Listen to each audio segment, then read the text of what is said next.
Then drop them drawers. I know what you are. I ask myself, is this shit real? I contemplate about how I feel. But you make it way too hard to think that this could be what you love. It took a lot of hard shit just to learn how not to break down and stop, baby. No matter what I've seen in the past, I won't let it impact how we grow now, baby. We can't let it slip away, drift away, can go to waste, I say it's strange, next to your face, won't contemplate, you got to play that, babe. I don't wanna wait another minute for you. I know you got me falling from the ceiling for you. Knew right from the start there was no limit to you. And I'm catching feelings, baby.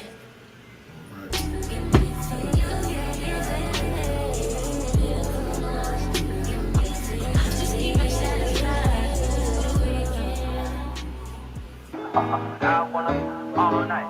Say it.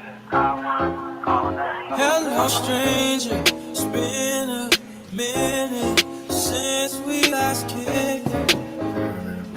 By the way, just got in town, and I won't let you in this club. All in the sky. Who am I by? Usually I don't do this often. But since recruiting isn't an option, due to unusual rain and thunder, baby, I wonder,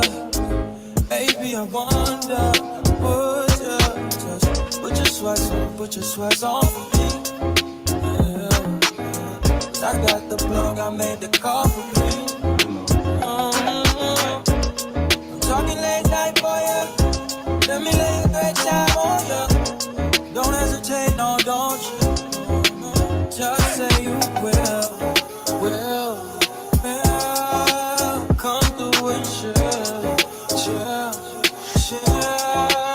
Just say you will. Come through and chill.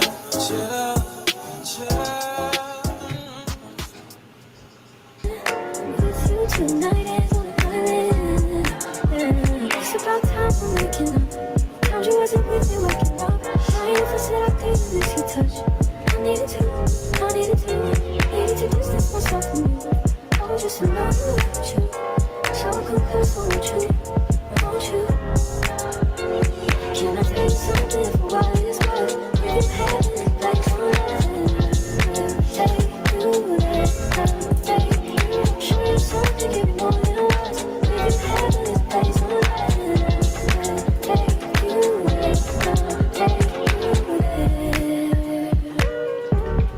take you there, won't you? Fill me up till my cup's overflowing. I'm so anxious just to feel the silence. It's so quiet, but I hear you saying to me, baby. Said I time for making up time. The times you wasn't with me waking up. Now you never said I couldn't miss your touch. I needed to distance myself from you. I was just in love with you, so confess, won't you? Can I tell you something for what it's worth? We can have it that's show you something, give you more than words. We can have this place on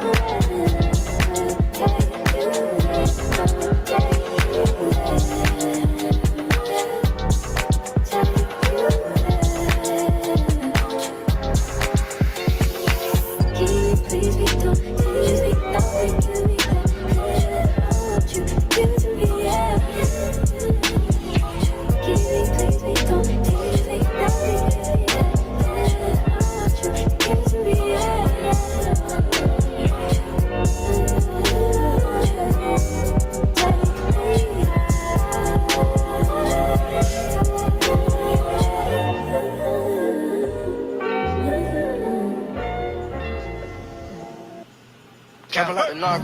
narco. Got dope like Pablo. Cut dope like Pablo. Chop trees with the Draco. On the north got Diego. Say hasta luego. We'll be in rapping kilo. Snub nose with potato. Take out. No monkey in the jungle, blind hot like a sauna. Bouncing off and I'm trying to weave an anaconda. Jumping in the water, trying to sleep across the water. Got see boys out, got me big by Verona. I'll bag it. Bag of money, knew I gotta have it. Savage, but I'm still a gentleman in Cali. Atlantic, nigga turn them in about the cabbage. Kill his whole family, we run off with the package. I just put a pack on the way to Bogota. Poke his eyes out, and I'm telling what he saw. I'ma watch out, I don't know if he'll talk. Get a chainsaw and I'ma saw our legs off. They know that we're a gang, but they say that we're a ring. Investigating, taking pictures of the whole team. Undercover trying to do his thing. Sitting there on the bike, going straight to the team. Trapping like the narco. Got dope like Pablo. Cut dope like Pablo. Chop trees with the Draco. On the north got Diego. Say hasta luego. We'll be in rapping kilo. Snub nose with potato. Hey. Cold gang with the cocaine. The more money make more rain. Pouring up a paint while I'm back in propane. Point blank range, give a nigga nose range. Skip to my Lou with the pack and the cat. Jiffy, Lou with the bricks, where they at? Drippin', ooze, the paddock all wet. Birds in the truck, they ain't leaving at the nest. Get pie face set like milk. Yup, running with the pack, got slept. Hands in the cookie jar, cut his finger off. Nigga being greedy, we gon' cut his tummy out. 100 bricks on the road, took a couple routes. Flush mama house, Hermes and Philly couch. I ain't really with the razzle dazzle. Knock him out, but then I throw him out the boat paddle. Go to Tijuana, put the kilo on the saddle. Sack him, hit a lick and cop a pterodactyl. Pap him, chop a bite down like an apple. Match it with the acres, with the horses in the cattle. Like a narco. Got dope like Pablo. Cut dope like Pablo. Chop trees with the Draco. On the north got Diego. Say hasta luego. We'll be in rapping kilo. Snub nose with potato.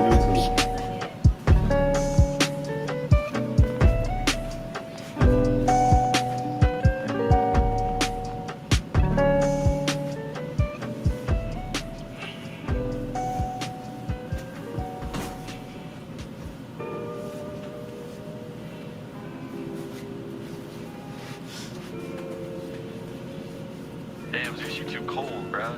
What you do?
Yeah. Huh? Yeah, I can hear you. Okay. Is this what you want? Yeah. Yeah, I can hear the baby too. Yeah, no, I'm trying to get him situated. Come on. Let me get him situated. I have to be on the phone versus the computer. Yeah, it's gonna work better.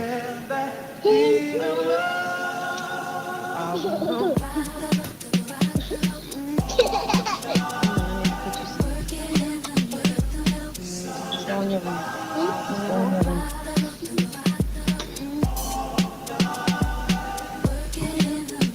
Did Lynn make it? Hey, lady, how you doing? I'm good. I'm good. I'm good. Yes, I'm good. You hear me okay? Mhm. Yeah? All right. Talk again. I'm Go Right get the here. remote. Can you hear me? Okay, Tristan, get Hello, on. hello. Check 1, check 2. Check 1, check 2. Check 3.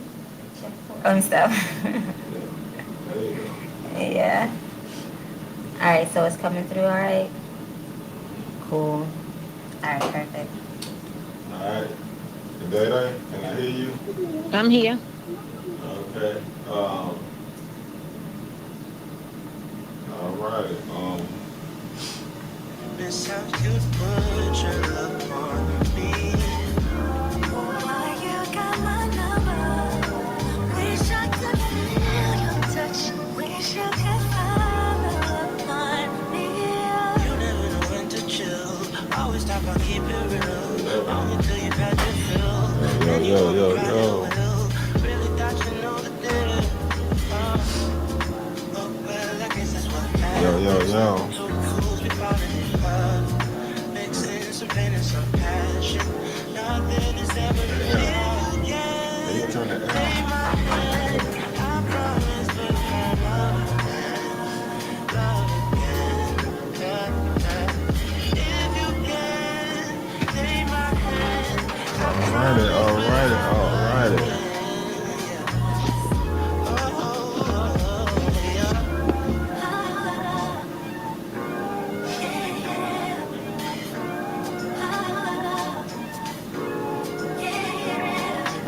You don't even say what's up. Round your bush back so tough. Like you never been in love. If you don't quit acting up, along this way it's on enough. I promise you may think that I'm crazy. You should ask around about me. Put your trust in me, baby. I wait for my slumber. Wish I could call you up. Miss how you put your love on me. Boy, you got my number. Wish I could feel your touch. Wish you could follow up on me. Hold on until the end. Hold on till you can't extend. I'll be clinging on to you. I'll be clinging on to you. And then begin again, orbiting around and then circle back around to you. All right, world, what we doing? Hey, appreciate y'all checking in already. For those who are already on here, welcome to Love Deposit Wednesday. You know, I had changed it from Love Free Wednesday to Love Deposit Wednesday. You know, cause you know, if you ain't feeling love, you can deposit love somewhere. You know what I'm saying? If you ain't getting no love, give some love. You know what I'm saying? If you can't find no good people in this world, you just be one. You feel what I'm saying? So y'all welcome to Love Deposit Wednesday. I'm in here, you know what I'm saying, with the, you know what I'm saying, you know who I got. You know, I got Licensed Lynn. Hey, y'all. How you doing? I got D-Raw. Morning. And you know, we're a little bit behind this morning, but that ain't gonna stop nothing. We just gonna go and get into it. I know Licensed Lynn, we had discussed it yesterday. You know, I know you wanted to jump off and really just get going with this. Yeah, this Roe versus Wade overturning. You know, I had a few thoughts about that, or I just kind of wanted to discuss it since it does impact certain relationships and love and, you know, love making and, you know, the products of that. Right. So that's, I think, something we can touch on this morning. Well, you said it. The overturn it affects relationships. Yeah. How does it? You know, it might affect a lot of things, but how you? I mean, guys gonna have to start wrapping it up, especially for situationships and just people they meet and, you know, hanging out with, because they can't just deposit that $500 for the abortion anymore. They gonna have to take care of the baby. See, but that goes now. back. See, you said so that goes back to why it really should be a love deposit in the first place. But you know, with this love deposit. now we ain't gonna go that day. We're gonna do Roe versus who? Wade. Yeah. Roe versus Wade. Yeah, Roe versus Wade. You know, and they done, and Lynn saying they got to wrap it up now. You know, you should have been wrapping it up, man. But I mean, we got to give the guys some responsibility, because what it seems like by them overturning it is that all the responsibility lies on the woman now. Nah. To the point where, you know, we can't even choose with our bodies what we do with it. So, well, Atlanta got a strong got a pull-out gang. You ain't seen the pull-out gang. It's a community. Like, everybody got their community. It's a pull-out gang community. you said that last week. I It is. remember that. It is a pull-out gang community for all the raw doggers out there. Oh, Lord. In this day and age, that's a scary thought. That is a scary It thought. is. Roe versus Wade and it being overturned for the reasons of having to practice safer sex, I think that's a great thing. I don't think the law needed to be overturned for us to be there. Right. The issue at hand is that what we know and the statistics that are, you know, we think that black women are the ones that are having the most abortions when that's not the case. Exactly. And because of that, there is a dwindling of a population in it at this time, and that's what the whole purpose of overturning the law was. Right. I did want to touch on that. The whole main reason why this is probably done. But, you know, yeah. The main reason why you say the main reason why it was done. Should we get on into it then? Yeah, we're trying to get on into it. Y'all ready for this conversation? 'Cause Man, it gets folks a little want to deep. know. Cause I don't know. Like, cause a lot of people, and I'm just gonna speak for the ignorant people, didn't even know it even existed. What, the Roe versus Wade? Yeah, they ain't even know. Well, they ain't even know that it even existed. Like, you know, and what was the purpose, you know, for it in the first place to say overturn? So that's why a lot of people don't even have no say on it, So because they ain't know. This goes back to our history, how much we know in our history and how much we don't. And the fact that history is being told to us, like we're being told what we need to know versus the things we should know, like Roe versus Wade. It goes back to our history. It was something that was definitely created as a woman's rights situation and a woman's rights to choose about her body. So you being a male, I can't imagine how male population is unclear about what's going on as well. Right. I'm But, you pretty know, sure it's a lot. just to touch on kind of what that is about is, you know, I guess, you know, a woman she wanted to have an abortion. And I think at the time, before Roe versus Wade was a thing, Danielle, correct me if I'm wrong, because I was supposed to do a little bit more research and homework on it.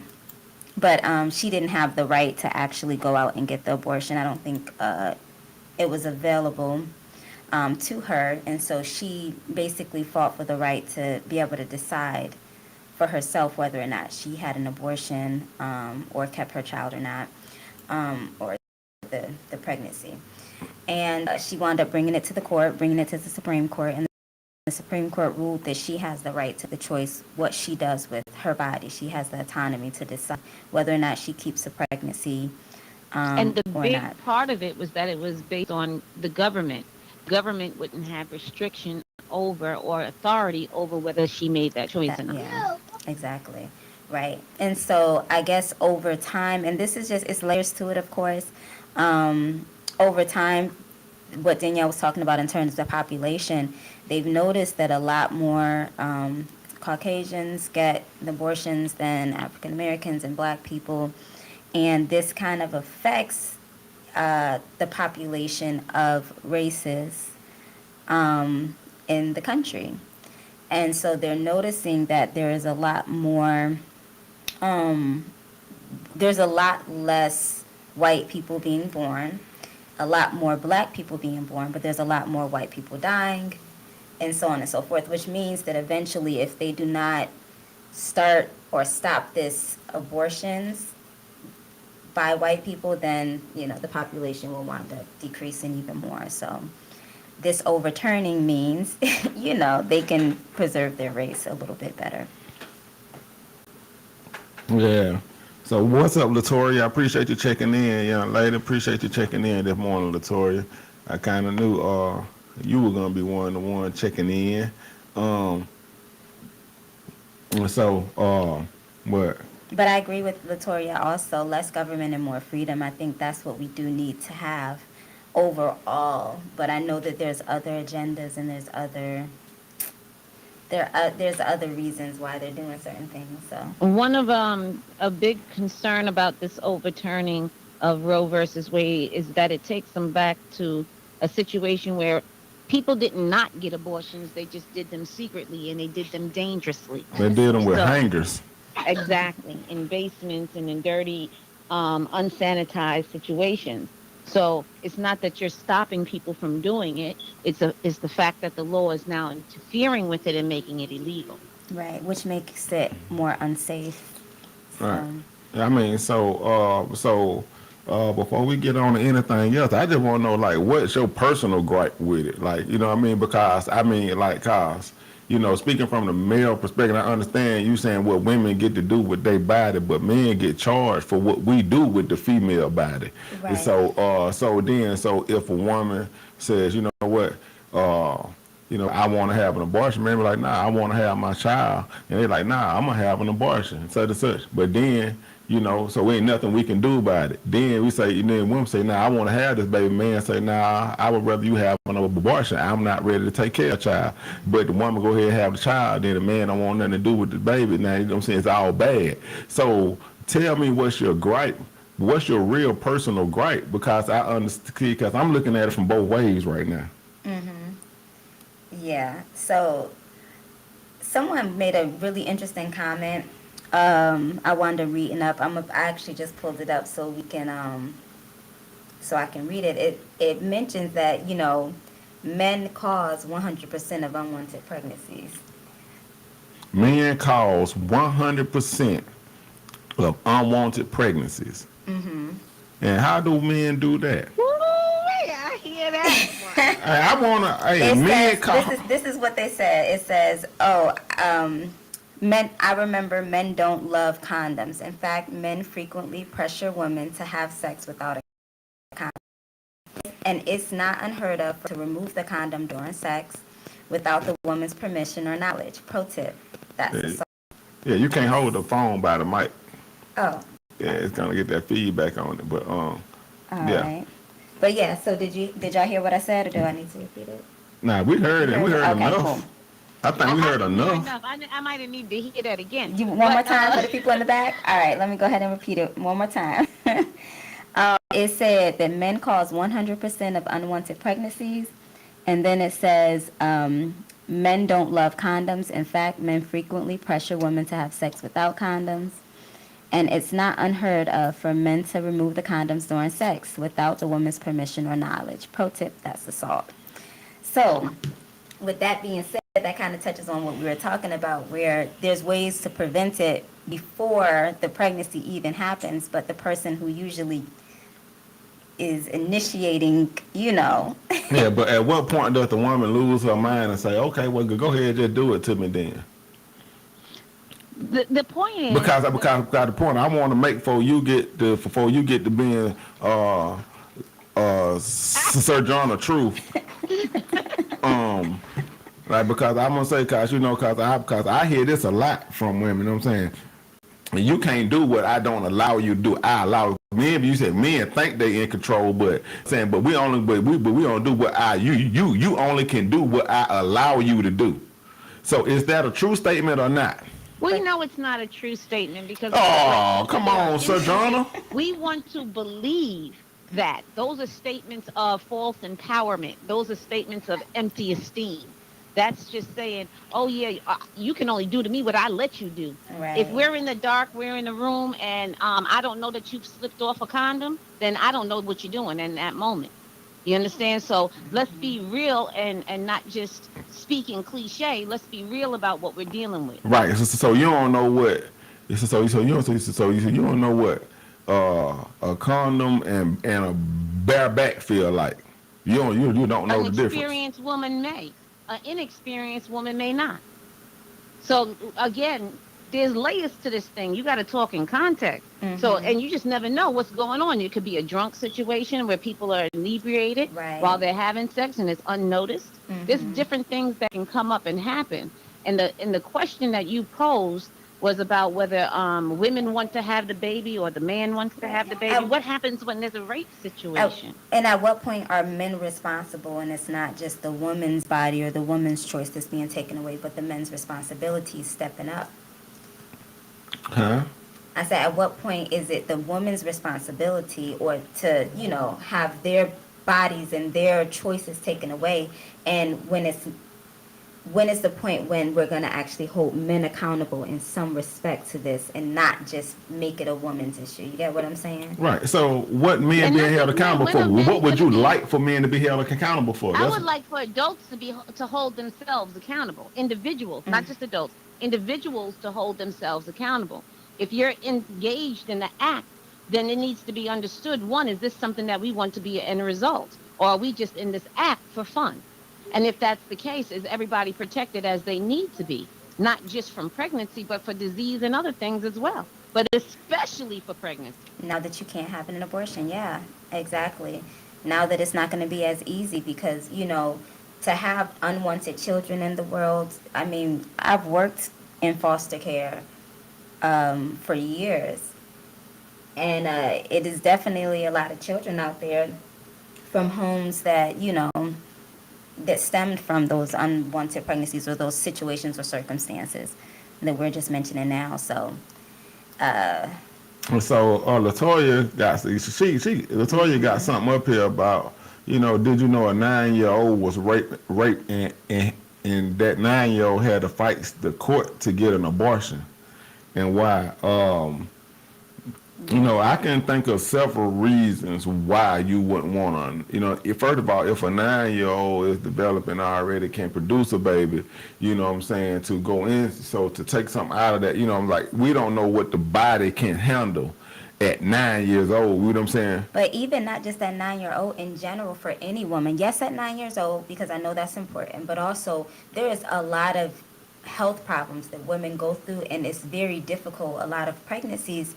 But instead of, for women to not be able to decide if they want to go through this with their bodies, you know what I'm saying? I think that's a problem, because sometimes it does have to do with health issues and whether or not their bodies can take it, whether or not they have preeclampsia or other medical issues that's going on with their bodies. And So shouldn't it be some kind of waiver for that then, so they can go and get a waiver from a doctor to say, okay, the doctor's saying, hey, it's not healthy for her to carry this baby? That's what it was before. That's what it was when it was actually enacted, where a lot of the pregnancies that did end in abortions, not a lot of them, but some of them did have to be, medically cleared. Right. So, Jabbar, I appreciate you checking in, Jabbar. You see the ladies trying to team up already. See little Tori in there talking about, I stand with you. So I need you to stand with me, Jabbar. It's finna get wild in a minute, Jabbar. I'm letting them have this this educated conversation right now before I get to, doing the big. Up. No, I'm not gonna act up. I'm just gonna bring some points that, that I gotta bring them from where I gotta bring them from. Oh, absolutely. And so, I got to bring where I got to bring them from. But so first and foremost, what I'm saying, I would, I think most guys, what I'm saying, and some, I don't say most guys, but I know, what I'm saying, but I say about 50% of guys in a lot of cases was, what I'm saying, they would choose abortion over child support. Of course, especially when it's not your body that it has to be done to. Right. So, Oh, that's ooh. Did you hear what she just said? What? Of course they would choose abortion over child support when it's not their body that it has to be done. But it was your body that I did it too. So, you know what I'm saying? It was your body, you know what I'm saying? I mean, and sex is a lot different than an abortion. In terms of the pain, in terms of the procedure, in terms of all the other stuff that comes along with it.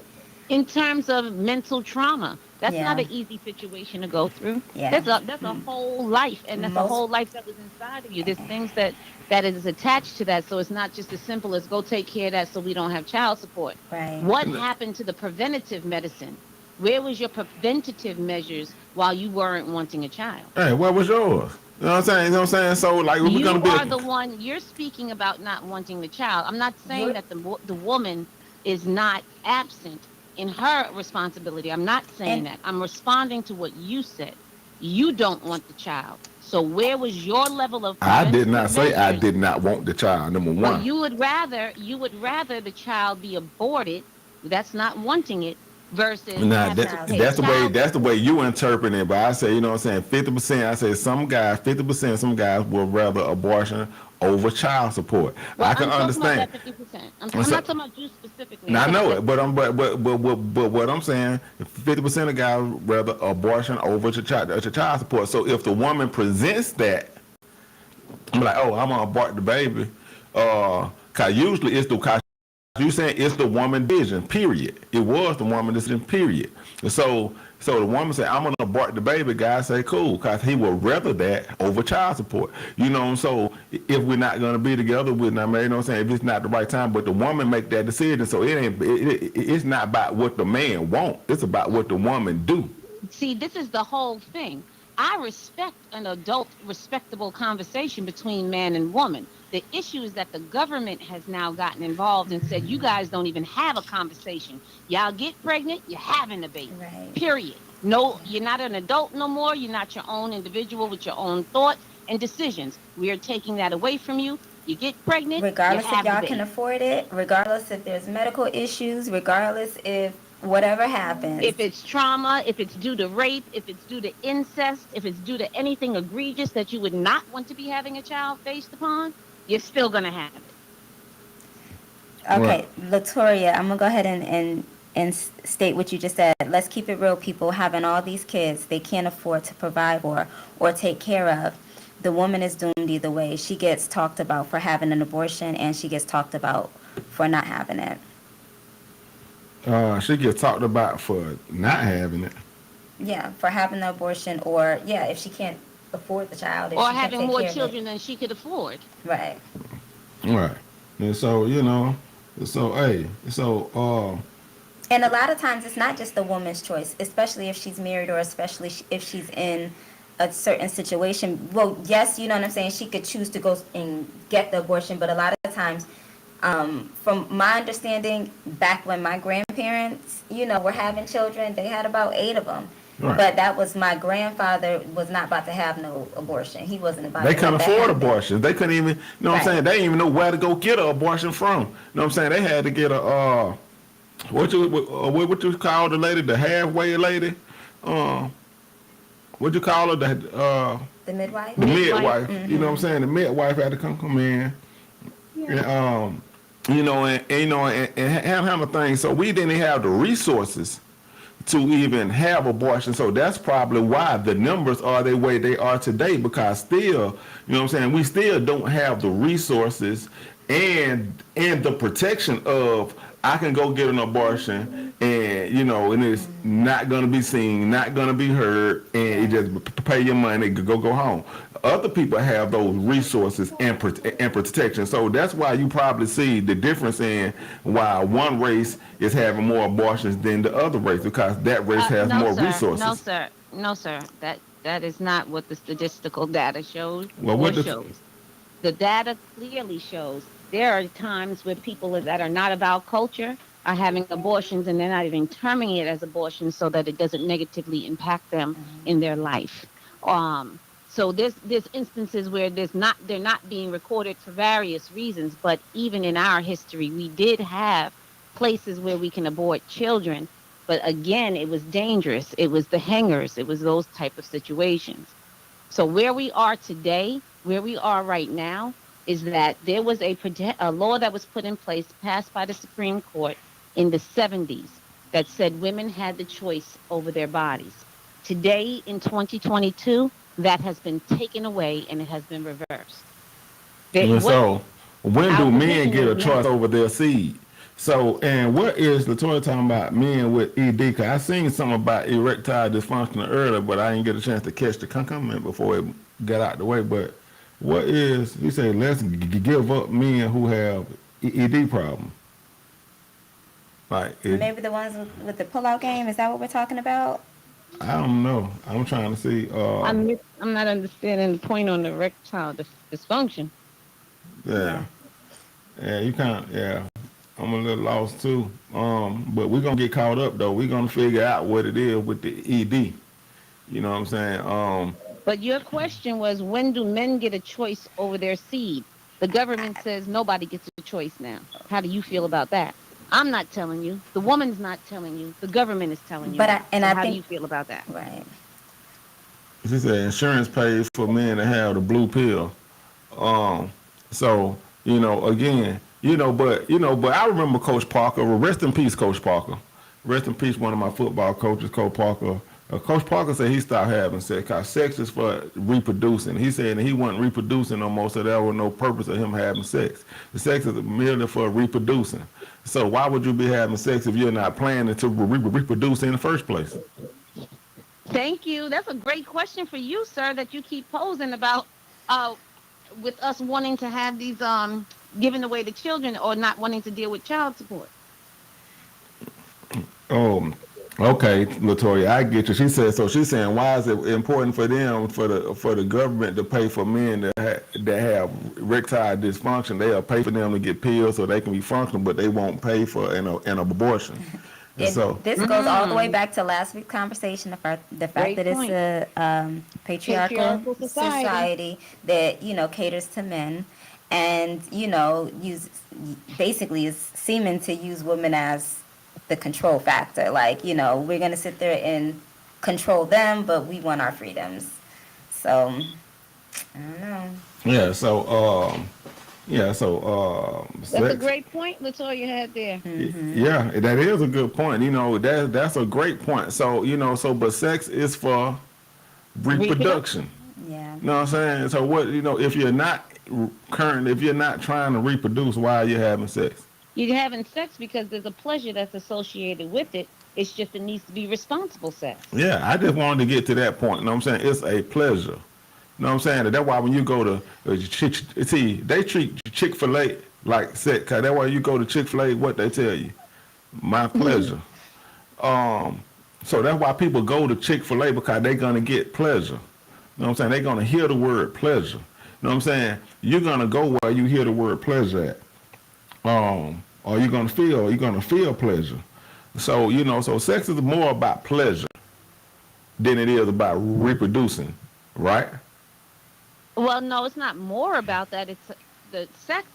Our organs were made for the purpose of reproduction. During the course of it, it does stimulate pleasure. Right. So with there being pleasure that is stimulated from the purpose of reproduction, not every time do we reproduce when we have sex. Right. But Jabbar make a great point for what you're saying right now, because Jabbar said sometimes it just get too good. You know what I'm saying? And then you abandon the got to pull out game.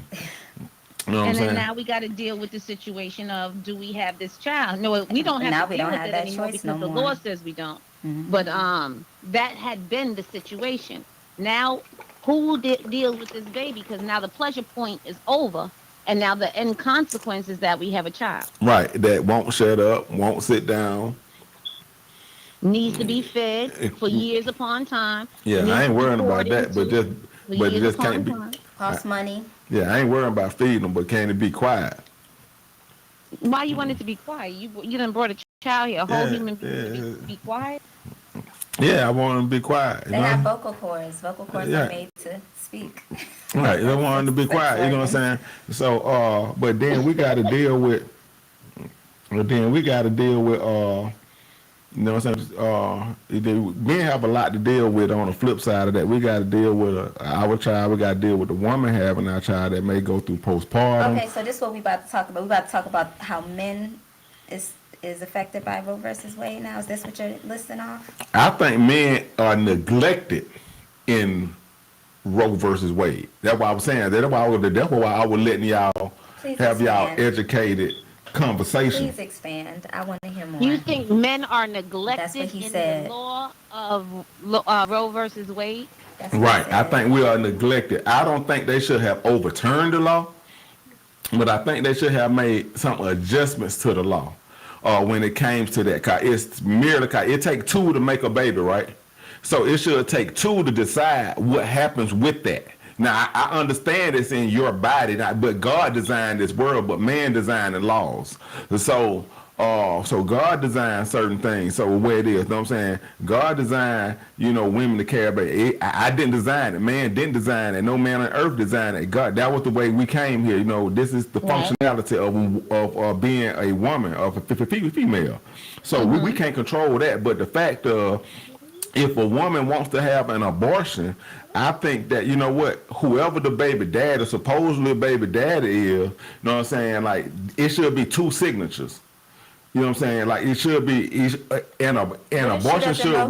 What if she doesn't know who the father is? Okay, well, that's, and I get it. And she could go lie and say, I don't know, or such and such.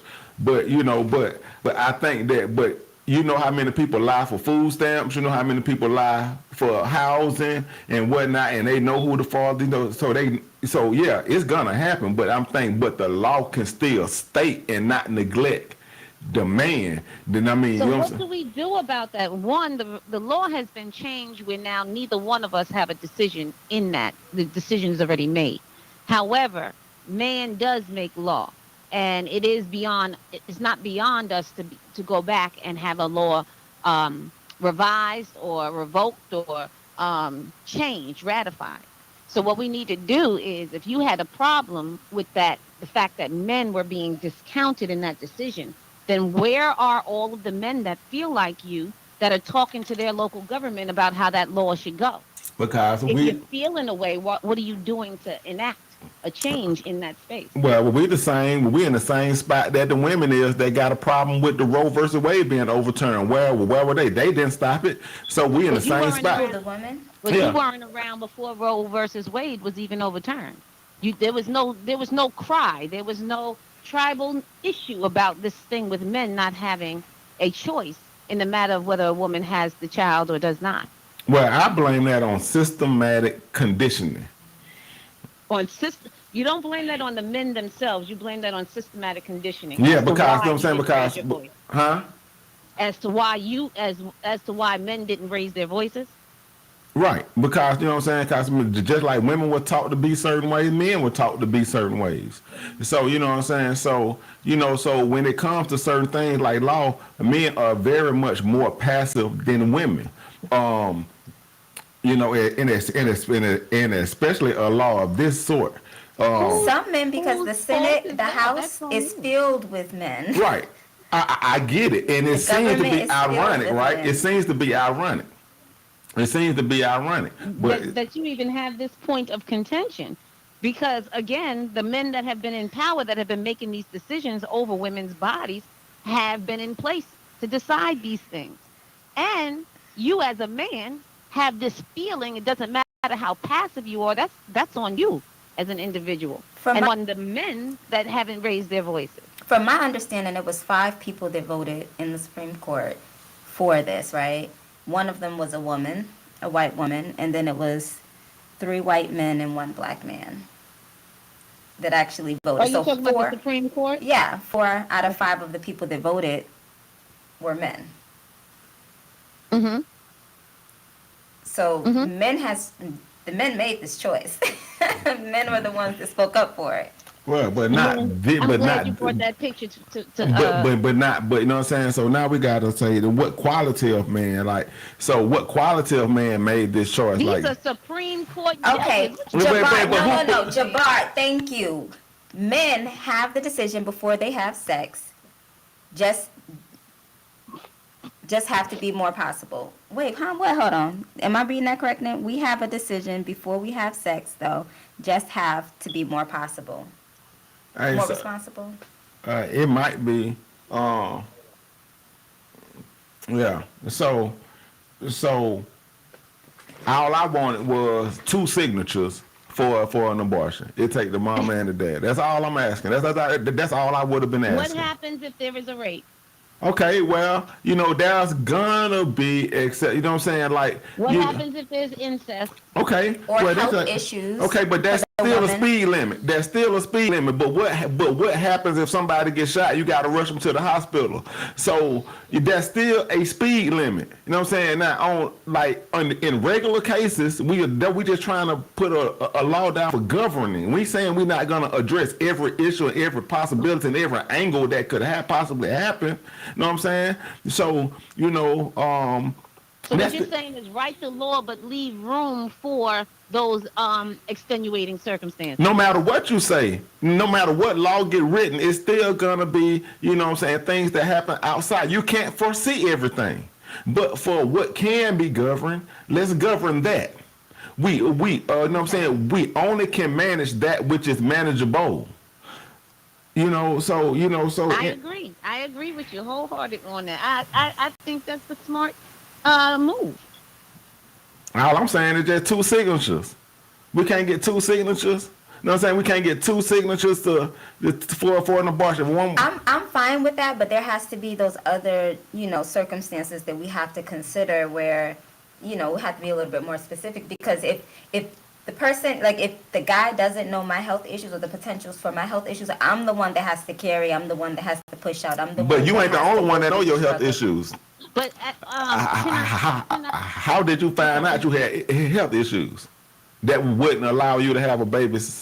Well, not just allowing the woman to have a baby, but also like if she has to deal with bed rest, if she has to be on her feet working, you know what I'm saying? Like there's a lot of extra stuff that comes with a pregnancy, opposed to just a woman just adding on, And so you an think so? infant in their stomach. It's a lot of other medical things Factors. going on and factors that's going on, physical changes that isn't accounted for in law, because we only get maternity leave after the child is born, but not accounting for the fact that we have to carry the child for 9 full months with morning sickness, with hip pains, you're talking about feet men. pains, all You're types talking of about issues. the early parts of it. I'm All of also it. thinking about the later parts of it when the guy says, "Yes, I want a son, and I want you to have this baby," and then for years to come, you don't see him. And Well, we ain't got that. I'm just saying, cause that's another part I'm gonna get to, so that's why I hope everybody did their homework and went, like I asked everybody last week, to go watch The Color Purple, and we finna get to, what, and I had seen, well, Latoya had wrote a comment talking about shaking her head about systematic, conditioning. So, and that's what we're gonna roll in the color purple at, when it's kind of systematic conditioning. But the whole idea of abortion is what to prevent what, so now I get what you're saying. Women bodies go through a lot, or the birth of the child, or taking care of the child for the 18 years. so you assuming so women have the idea when they get pregnant, the man goes through absolutely nothing. His body doesn't go through any changes. His mental. Are we about to compare this? Are we about to compare the No, I ain't saying changes no. that There's a no woman's body comparison. goes through versus Nobody the said changes that that you a don't go through man's it. body There's no comparison, but it's not being spoken of. It's not being spoken of. But you know I mean, them. I don't know them. I just know what women's bodies go through and the Thank issues you. that we have to deal with in conjunction to that. With we still have to continue life as normal Right, for the entire 9 months or most. But I of may it. not need you to be pregnant because it affects my health. But listen, I'm gonna need you to have something to say about that before I got pregnant. But Well, right, and I'm worrying telling you about your health, that you're right. But you get pregnant and then I feel like, oh, you know what I'm saying? I'm feeling sick. I'm having morning sickness. I'm having headaches. I'm going through, you know what I'm saying? And I got to go to work, so maybe I don't need you to tote this baby, right? Listen, I'm not certain how that works for men. I've never been a man, so I don't know how. The only thing I've ever physiological seen is things y'all deal maybe with some through of them pregnancy. sleeping a little longer, more, some of those little wives' tale things and stuff like that happens. But it's a difference in the levels of physical changes that a man goes through versus the physical changes that a woman, because they're growing an entire human in their body, Right. And so, opposed to just the psychological connections. have and you ever spiritual. tried to satisfy a pregnant woman as a man? Was that ego? Are we about to talk No, about I ego? mean, no, it's not ego. I'm just saying, but we're talking about growing pains. I'm talking about, see, you might not understand the physical psychology because I see Latoya talking about you ain't had the guts kicked out of you. Yes, we have. Have you? Yeah, How you had the guts kicked out of you? yeah, mentally. How did you have the pain up and down your back through the night because you couldn't sleep? Because I feel it now. Talking to you, I feel it. I feel it now. Like we never, you know what I'm saying? And we go through 18 months of what you will go through. And we go through 18 years of what you go through in 9 months. We go through 18 years of that. What are We do doing too. for 18 years? While y'all are going through it for 18, what are we going through? We're going through a pregnancy for 18 years. Oh, Lord. Okay. It's an 18-year pregnancy. And what is women going through? Like, what issues are we still? I'm talking about we in labor. Are we really comparing them That now? is the same. You know, you have a tendency to separate men and women. I'm not. You're If separating me. Your logic is that you guys are going through pregnancy and labor for the next 18 years, then we must be going through that times 10 at the same time, simultaneously with you. Because a lot of times that child is going to be with that mother. That child is going to be in that home As strapped the to her primary. neck and everything that's attached Okay, to her. but what if he say, let me just take my baby and you go on with your life and you ain't got to go through this? You be like, nah, you're not taking my child. How often does that happen, though? A lot. Oh. A lot. Let me take my, I give don't me the hear baby. that- I don't hear that too often. Give me the baby. Yeah, Oh, okay. you can't feed the baby. You can't do this. We I can't mean, be also you. when you think about the food process, women do feed their infants with their breasts, or supposed to. Men can't do that. No, So we even can't. if We you got decide Similac. to take the child, you can't take them Don't for the nobody first few want no months. Similac. No Well, but why Similac, the right. shelves empty? Why the The shelves shelves are empty? empty because it's propaganda, because people are losing their mind. People have forgotten that we already have a natural source of milk. Now, there are some women that may not be able to produce or produce enough, so they do rely on supplements. However, we should not have empty shelves when we got two breasts attached to our bodies from the same body that baby came from. But you might can't produce milk. Well, like you said, there's always exceptions to the rule. There's always Yeah, you can't produce milk. You can't produce milk. Ooh, you talking about a woman? Yeah, I'm talking about when women can't produce milk. Like, so what you do? You're gonna have to find a way to feed the baby. That, you know what I'm saying? We're gonna I said, survive. don't nobody want Similac. That means if I had to go that way, then I have to, but don't nobody want to go that way. Right. Yeah, no, we don't get cut open because That God part didn't. right there, risk dying. Like, I've heard horror stories of women in labor and what they have to go through in the labor process. That's like, So dang what's near the close to suicide that. rate? So what's the so look at the suicide rate. Don't look Post at baby. suicide rate. Look Post at baby. postpartum. oh, Just look at postpartum postpartum. depression That's and enough. stuff like Yeah. that. So how many men why is the suicide rate higher for men after they woman have a baby? Can we talk Is about it? women as well? Where did you get that statistic? I don't know Don't even either. answer that, Lynn. He makes stuff up now. You Waters, boy, look, boy, the dogs are checking in here today, man. You Waters. I need the fellas checking in, man. I'm here going to war, fellas. I'm here going to war. They, you know what I'm saying? They trying to wipe us off the map. They trying to say that we don't belong Trying to at the fit in. table. I'm trying to get you to raise your voice because you said it about 2 or 3 times. Why the men don't know? Why the men? What about us? I'm gonna need you to raise your voice. The first time you got a chance to say it, you have a kid, you talk about sit down and be quiet. That's Sit the down. problem right now. That passiveness. Don't be teaching them kids to be passive. And I mean, they need to hush. They need to hush. Yeah, hey, hush. There's something, you know, making all that noise. You know what I'm saying? But PTSD and postpartum, yeah, because that labor process is definitely PTSD. thank you. The like, Thank you. I'm not talking about That's for all I men, was I'm saying. talking about for PTS women. what? Huh? What happened? What you thanking somebody for? What Lynn was saying, cause she was acknowledging that. No, I said PTSD. Women go through PTSD Oh. after labor a lot of times. I thought you were of saying the- men go through PTSD pain after, of it. after labor. Yeah, I often say thank you. You know how, you know what I'm saying? You know how terrifying this. Oh, I thought you were giving us credit. My No, fault. I give men the credit when they're trying to like support women through this process. 100%. They're there to support them, to pat you on your head, the woman on the head, and say, you know, good job, keep going. But when it comes to actually going through the stuff, it's a different, like, that's like a man carrying a big ass something up a stairs, and a woman's just like, oh my gosh, you're doing a great job, good job, keep it going. They're not the one having to lift and deal with all the physical pain of Labor. the labor. Right, of but you let a picking the woman stuff tell up. it. But you let a woman tell it. Whatever she contribute to society, whatever she contribute to a man, far outweigh what a man can ever do in life. And that's why I'm telling my fellas, you know what I'm saying, you got to know your value. You got to know what you bring to the table. You can't let nobody tell you that you don't count and what you do doesn't exist. I'm gonna need you to start telling them that before 8 years old, because if I'm not mistaken, you said men don't tend to bond with their children until they're about 8. When they that was back when you were going back in history. And that was when we were going back in history. Now you want to try to bring it to 2020. No, I just wanted to make sure that our men are not waiting till our children are of so many years to be Before out they of the bond womb. with them, That yeah. y'all should be starting that bonding during the time. We that do, woman but is you don't in want to give us gestation. credit because we bond. Look, listen. At what age? Is there a particular age or moment when Who your men children? bond? You know what? You know if you know if that baby were born. You were born. Cause if their baby looked like you, the mother,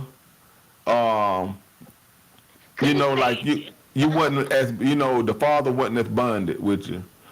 When the baby looked like the daddy, you know what I'm saying? He carried that That's an old baby. wives' tale that says that, yeah, if the baby looks like the daddy, you spited the daddy, you was angry at the daddy, and that's how the baby got marked. Yeah, that's that old wives' tale and all of that. But yeah, that's what they say. But that means that he carried that baby with you. Y'all carried that baby together. I mean, How it's did half you of get him. that? So Where do you get that from? How did that grow a whole nother head to that comment? Nah, that's what it always been. Men carry the baby with you. We go through that pregnancy with you.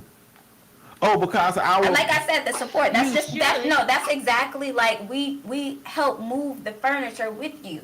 We help, you know, lift all the heavy things with you. You're not doing it alone, even though we're just sitting there watching you do it. right.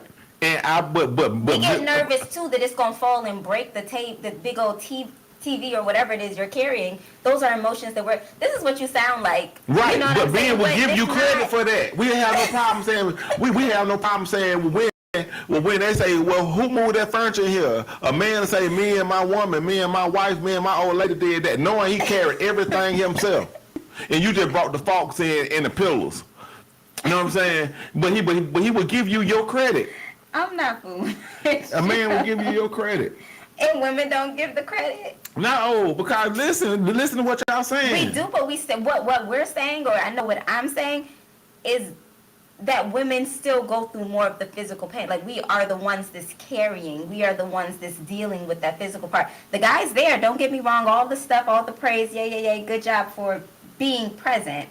But you're not going through the struggle. On top of the living. Thank you, Jabbar. Thank you, Nine Jabbar. out of 10, the men are not going to be around unless they're committed to that woman. They're not going to be around to help raise that kid in the same household. So that woman is still going to be carrying even. So whose further. fault is that? See, cause somebody got to start holding these women accountable. I don't know why you're pointing out fault. because- No, I ain't finna point out fault. So you know what? See, Jabbar, I'm on it, Jabbar. I'm Go on it. ahead. Let me hear what your boss said. Go Nah, ahead. I'm on it, Jabbar. 'Cause I'm finna tell you, see, even when it comes to things like, see, we got to start holding women accountable. 'Cause even when it comes to things like child support, there should be eligibility requirements. What do you mean? It should be eligibility requirements to put somebody on child support. Like, if you got 2 or more baby daddies and ain't never been married, you should be ineligible to put somebody on child support. Children cost you money. and Jabari to go somewhere and sit down. Children cost money regardless. Right, but I'm saying, but of how we many talking about baby fathers you accountability. have. But we talking about accountability. I'm talking about eligibility requirements. You should, if you I don't don't, even know how to have this conversation. if you right have, if you do not have a high school diploma or GED, you should be ineligible to put somebody on child support. You are not making So great there's decisions. still a Impregnated seed. someone who Thank you. doesn't have a high school diploma or GED if that's the case. But I'm just saying, but if we put, You have to be held responsible for impregnating that non-high school diploma. But I'm just saying, but somebody has to. That's where men take responsibility. Right. Okay. Right? But it got to be. But it got to be responsibility. It got to be accountability. Got to be taken By It men. needs to be Right? taken By on men. both sides. on both sides. What I'm saying. women. Okay. So what's wrong with putting eligibility requirements in place to govern that? Because men need to be willing to go by the same requirements. We The men need to do. go by the same requirement. No, because you be quick to go get with somebody that don't have much of an education just because they look good. I'm just saying.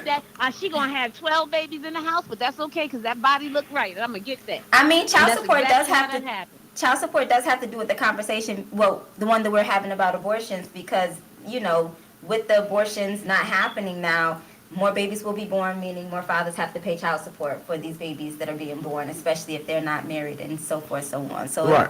it has something. So you don't think that we should hold people accountable in eligibility requirements? Like you. As long as it's across the board. Yeah, Not everybody. just talking about that woman because she had more than one kid by two different daddies. If you got more than if you got more than two babies by two different men, you never been married, you should cause at this point in time we see that you do not make sound decisions. The men either. You're sitting there getting this woman pregnant. You're having sex with this woman with multiple baby Who daddies. doesn't make sound Everything. Right.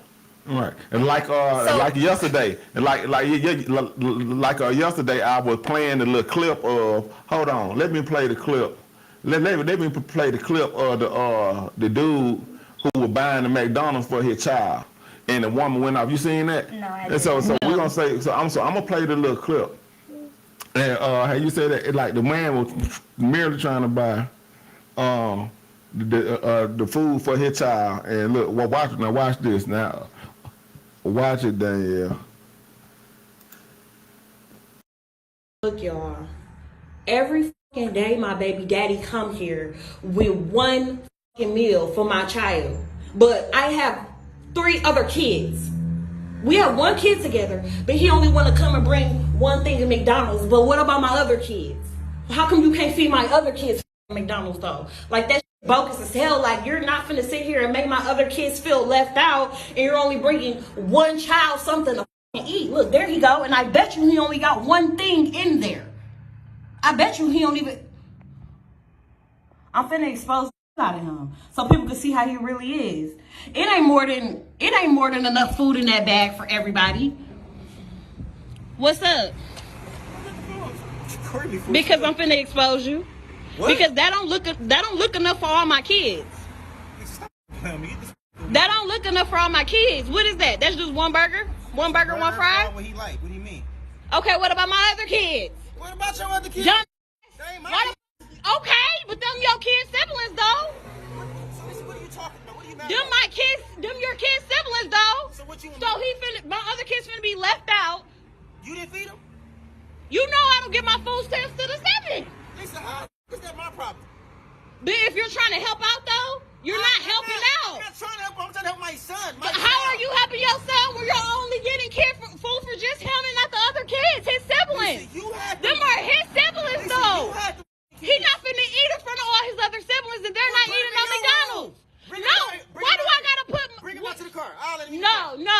He's not finna eat that shit at all if you can't bring enough for everybody. Lisa, so you telling me that I gotta bring? So when I bring my son food, I gotta bring your kids food too now? Yes. You sound f***ing dumb. How is that shit dumb? You That's sound my- dumb. I You have- sound dumb. Where are they daddies at? Nobody told you to talk to them other. You had them other kids. They were your responsibility. They're not my responsibility. Okay, but if you're gonna bring one, you need to bring it for all.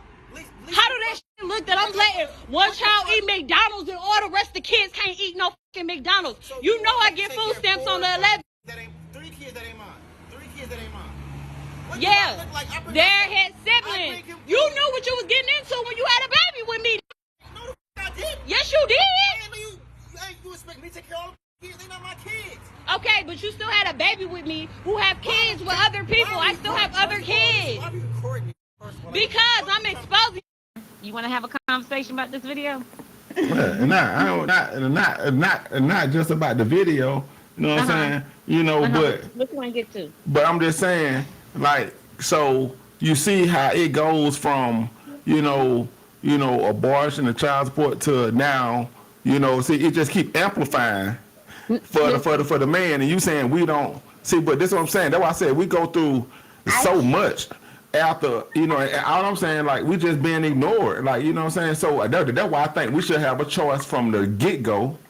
We should have a choice from the get go. Like, hey, if we should have some say so in. Put on the condom. We do. Put on the condom. Don't have sex with the woman. Talked about the whole pull-out gang society. Yeah, but pull-out gang. You know what I'm saying? The pull up. Yeah. So miss me with that, y'all do.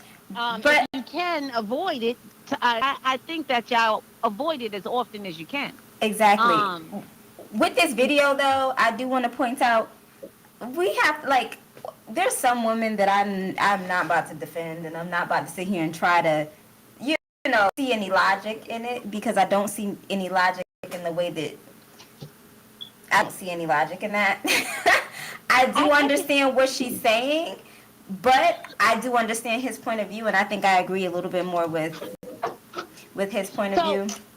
In my opinion, because that is his child, and he is not responsible for to feed or support the other children. He's not responsible for it. In decency, he could, not that he's responsible to do so. Now, what you mean indecency? Is that how you said all your syllables? Slow down. Pipe down, sir. You got excited. That must have hit a trigger. What happened? Yeah, because you said all your syllables. I said indecency, meaning I don't know how anybody else was raised. I can only go by how I was raised. I was raised that you don't bring something for one and not for all. And if you do, Kel, you do need to be here. Wait a minute. If you do, then the decent thing is to call the one away from the rest, so that those children are not left with a feel. Because that mother, even though he only has one kid, she's responsible for the emotions of all of them that are there.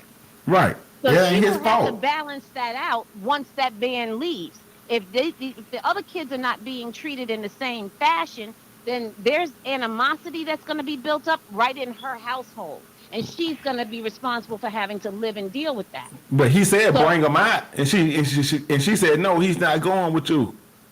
Well, in that particular instance, that's her decision for whatever reason. What I'm saying, like Lynn said, she didn't see the logic in it at all.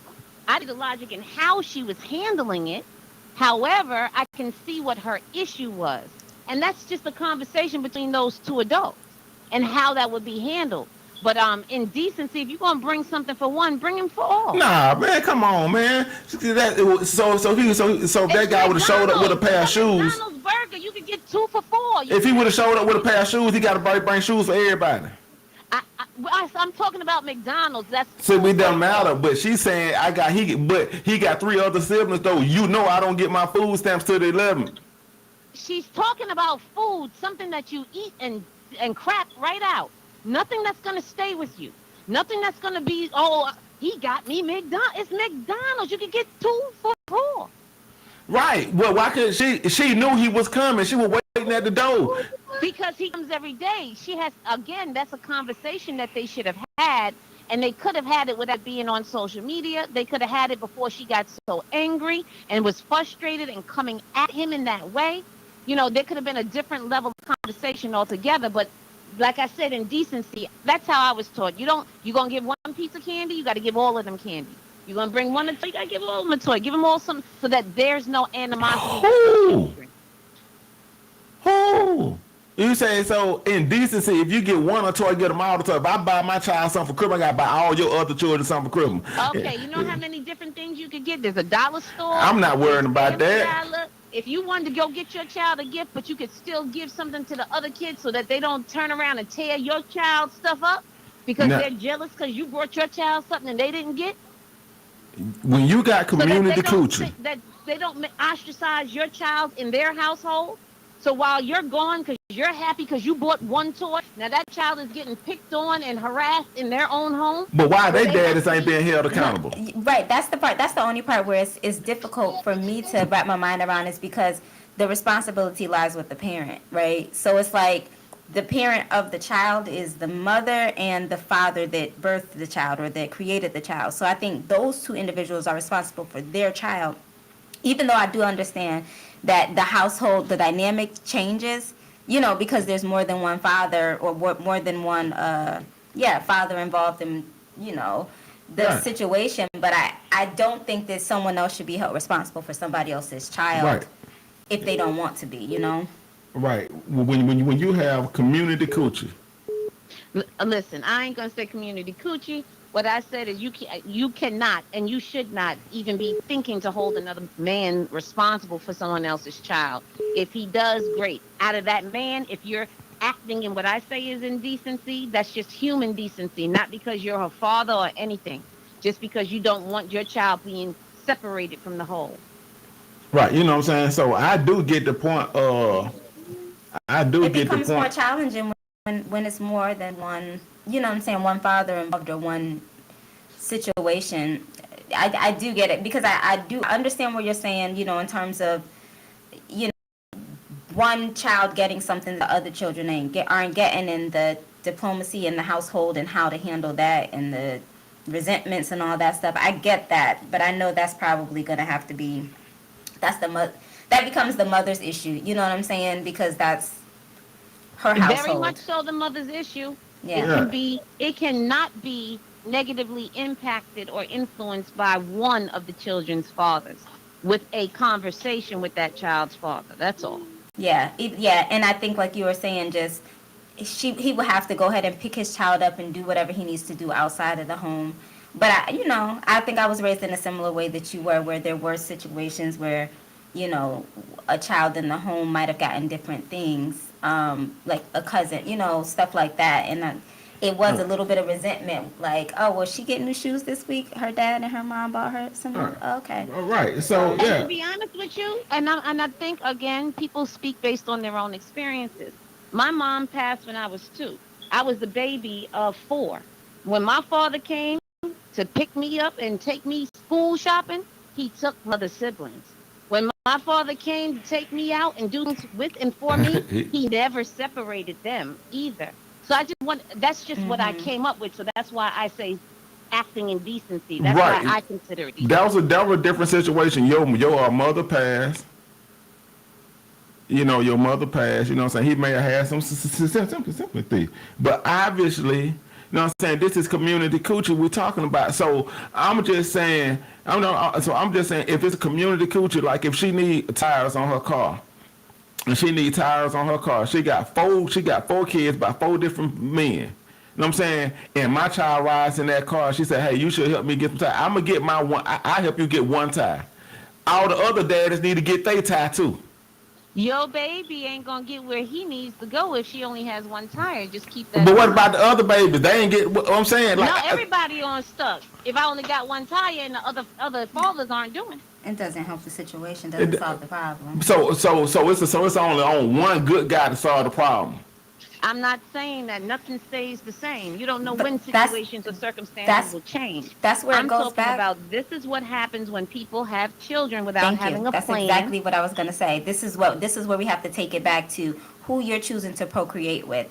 If you meet somebody that you don't know, if she already has situations going on, and you decide to go ahead and, you know, have sex with her, wind up getting her pregnant, therein lies the problem, where you probably should have made better choices in terms of who you were choosing to procreate with. But you want to. So like she said in the video, she said you knew what you was getting into. You know, he said no, I didn't. You don't know.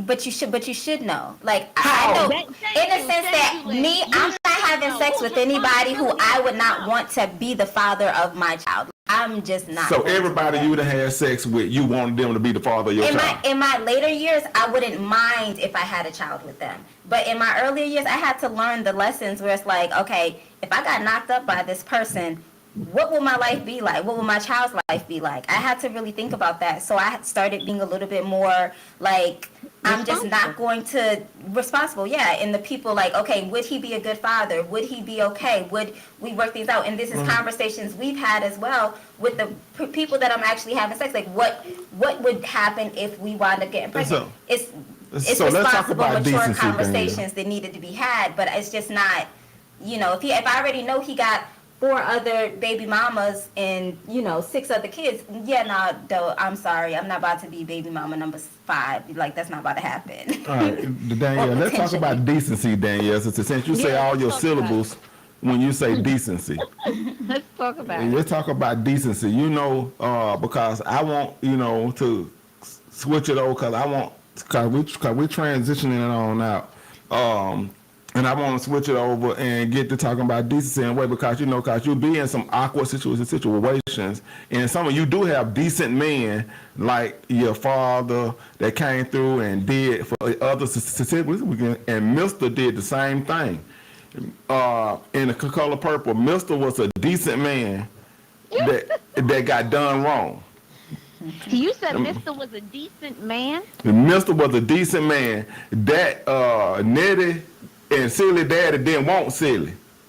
He wanted to keep Nettie, but he didn't want him, so Mr. took him.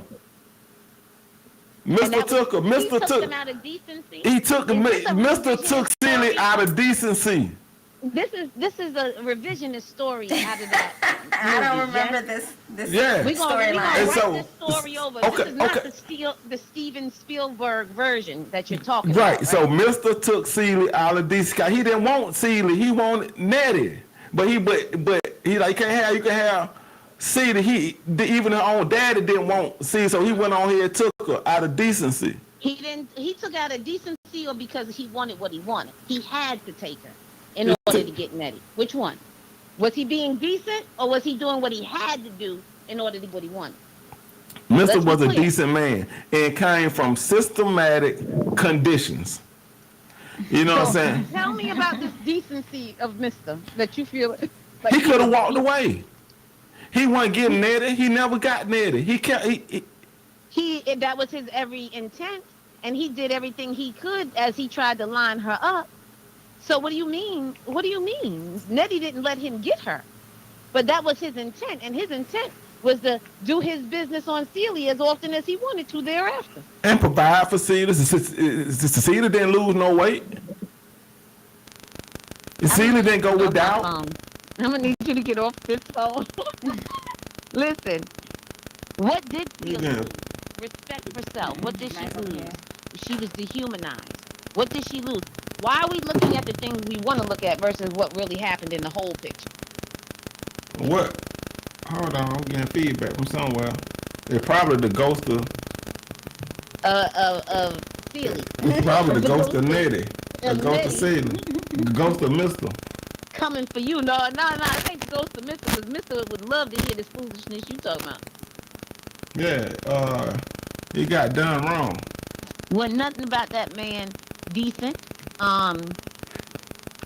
How you figure he got done wrong, I'm waiting to hear it. Because the same reason, because he didn't teach himself these things. He didn't teach himself this systematic conditioning. How old was he? At some point, you have to take responsibility for what you learn and what you don't. He was old enough when Celia came to him to know better with a lot of the things he was doing. Even his daddy was telling him he wasn't about nothing. When he sat on the porch with the lemonade, what you talking about? He had more than enough direction to know what he was doing and how he was doing. He knew he was wrong. He didn't know he was wrong. He thought he was doing the right thing. Why did he sit there looking like a little boy if he didn't know he was wrong? Why didn't he never be able to stand to his daddy if he didn't know he was wrong? He knew he was wrong. That's what he thought. That's what y'all People thought. like to. I don't want you to use this movie to encourage people not to take responsibility for their own lives because of systematic situations. Okay, so okay, how would you compare Mr. to R. Kelly? Are they two different animals? They're the same. They're the same animal. They're the same animal. Wow. They are the same animal. You do what you do so that you can have power over women to treat them how you choose, so that you can live the life you want to live privately that you would not live out in public. You wouldn't do it in public, but you put on a presence in public like you were this thing, this certain somebody, when in actuality you were really this monster behind doors. You hear this song? sick and I tired of don't. this shit. I'm sick and tired of this shit. I'm sick and tired of this shit. I'm sick and tired of this shit. I'm sick and tired of this. They, so tell me what was so bad. So since before I go into my dissertation of how all this relates and bring it back in, tell me what was so bad about this. You said that because I see in one comment they say that he had preyed on children. He only had one woman. That was silly. How did he prey on children? Multiple. How did? Because he preyed on Neely, on her sister, excuse me. He preyed on her sister. He had to take her. He was willing to have sexual relations with both of them. What you mean? He preyed on them for not knowing better. They were young enough to be molded how he wanted them to be molded in his older age. All of that.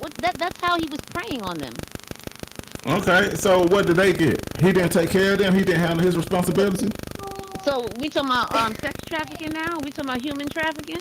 Nah. He got labor out of Right. them. He got Yeah. sexual satisfaction out of them. What did they get? That's like saying, what did the slaves get? Didn't they get clothes? Didn't they get shelter? Didn't they get food scraps? Huh? Yeah. I'm trying to figure out where that noise coming from.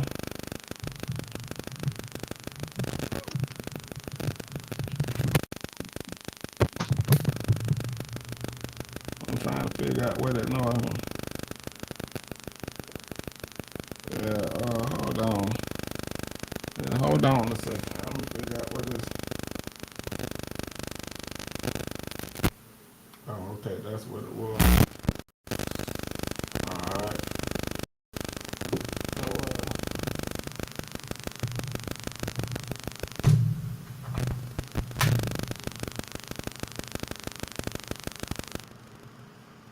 Hello? Yes. Hello? Danielle, you there? Oh yeah. Let's see.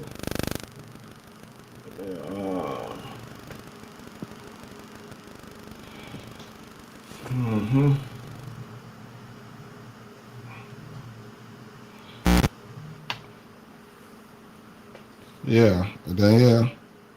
I'm here. All right. We're gonna have to. Yeah, it was coming from that right there. So we found it. And so we found it.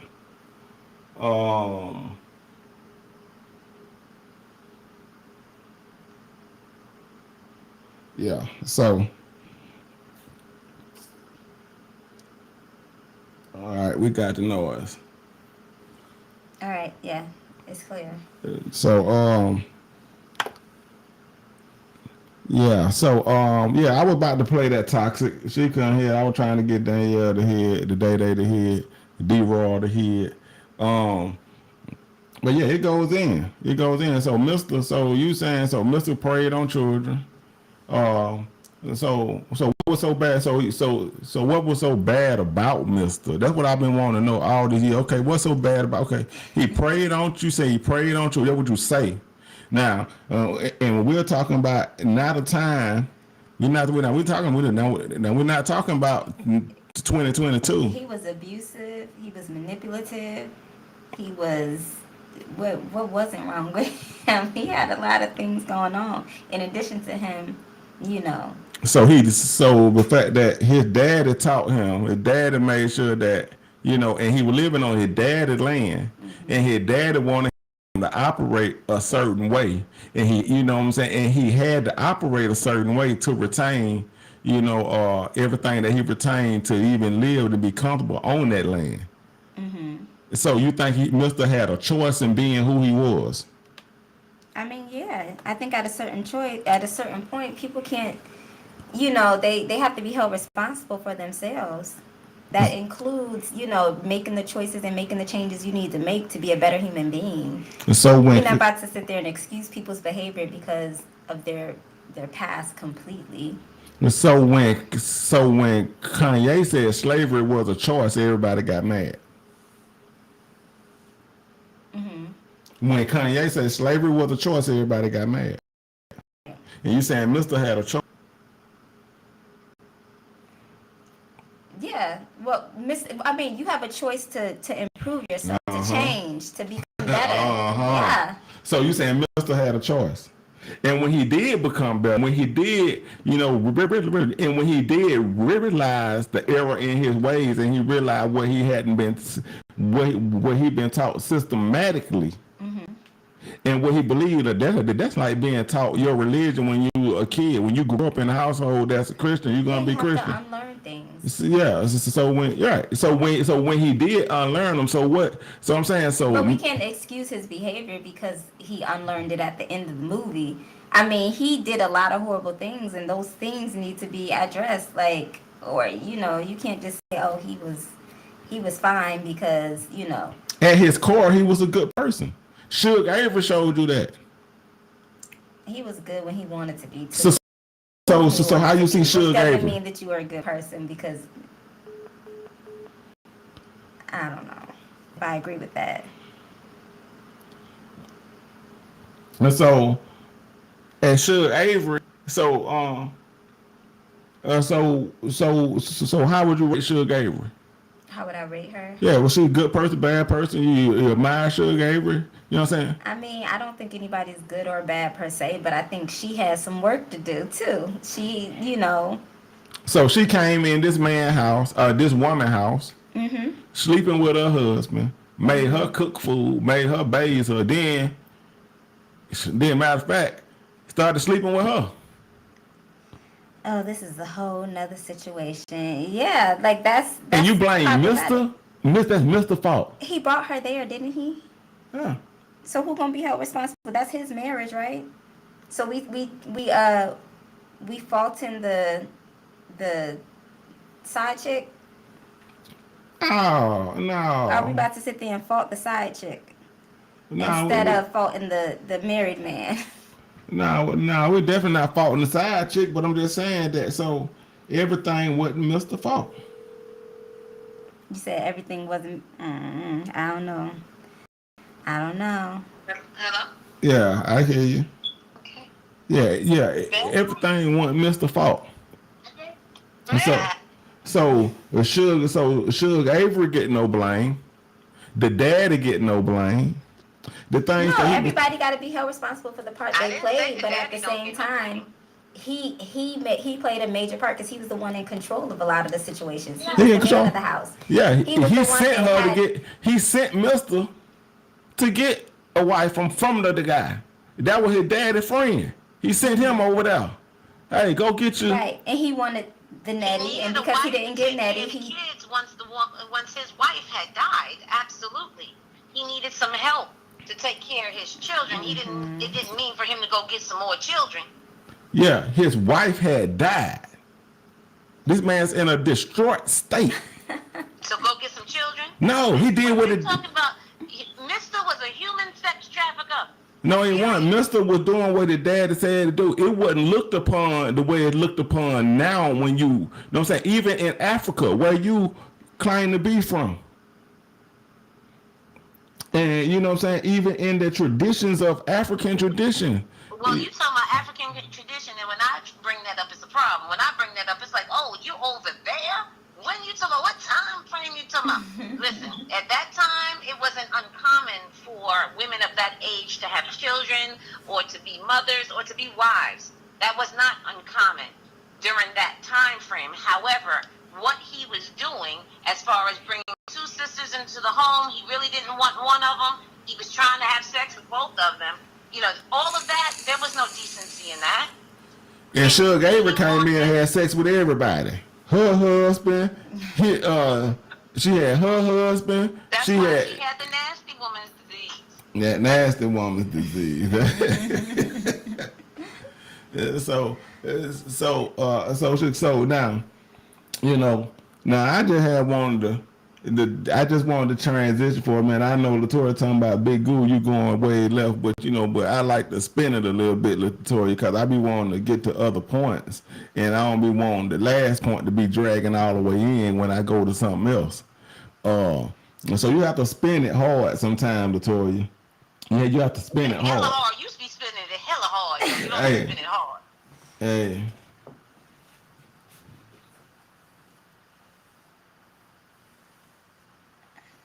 Hey, he didn't want her with Celie. You know what I'm saying? He didn't want her with Celie. He was mad that, you know what I'm saying? And that's why I'm saying he disappointed his daddy coming back with Celie. So I'm saying he had compassion for Celie. He didn't have no compassion for He just Celie. needed He somebody had to no take care other of his choice. babies. He Yeah. didn't have another choice in the matter. Yeah, he could have. That's why he abused her, and that's why he treated her the way he did. He had no love for her, no compassion for her. He had compassion for Celie. He loved Celie.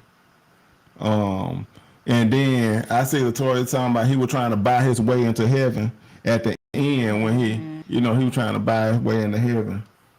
Cecilia started making them pants, gave him a pair. Cecilia gave him a She pair. got her own life. She decided to step out and do what she wanted to do. She left me. So now,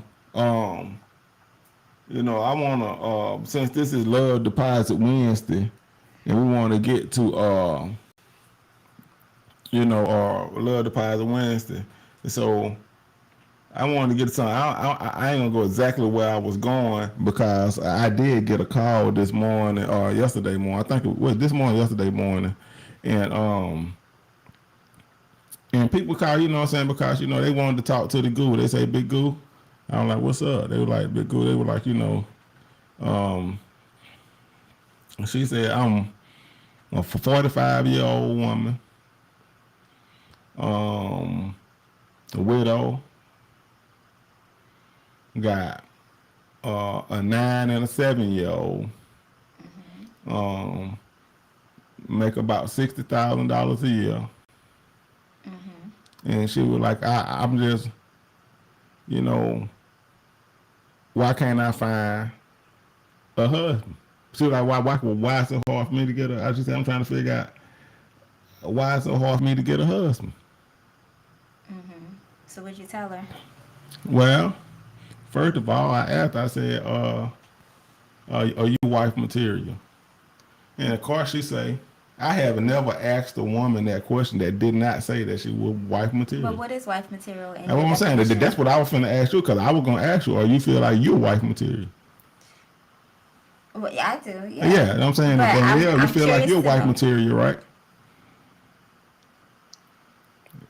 I know for a fact that I'm wife material. Hey, okay, great, great, whoop de doo. So Tried it. so let's put you know. Then I had told her, I said, well, Wednesday I'm gonna bring it up to I said with licensed land, you know what I'm saying, and I'm gonna see what their definition of being wife material, you know, because a lot of times, you know what I'm saying, like I said what make you not wife material? I mean, what make you? What really? I said, how you really feel about yourself for real? And you know what she said? What she say?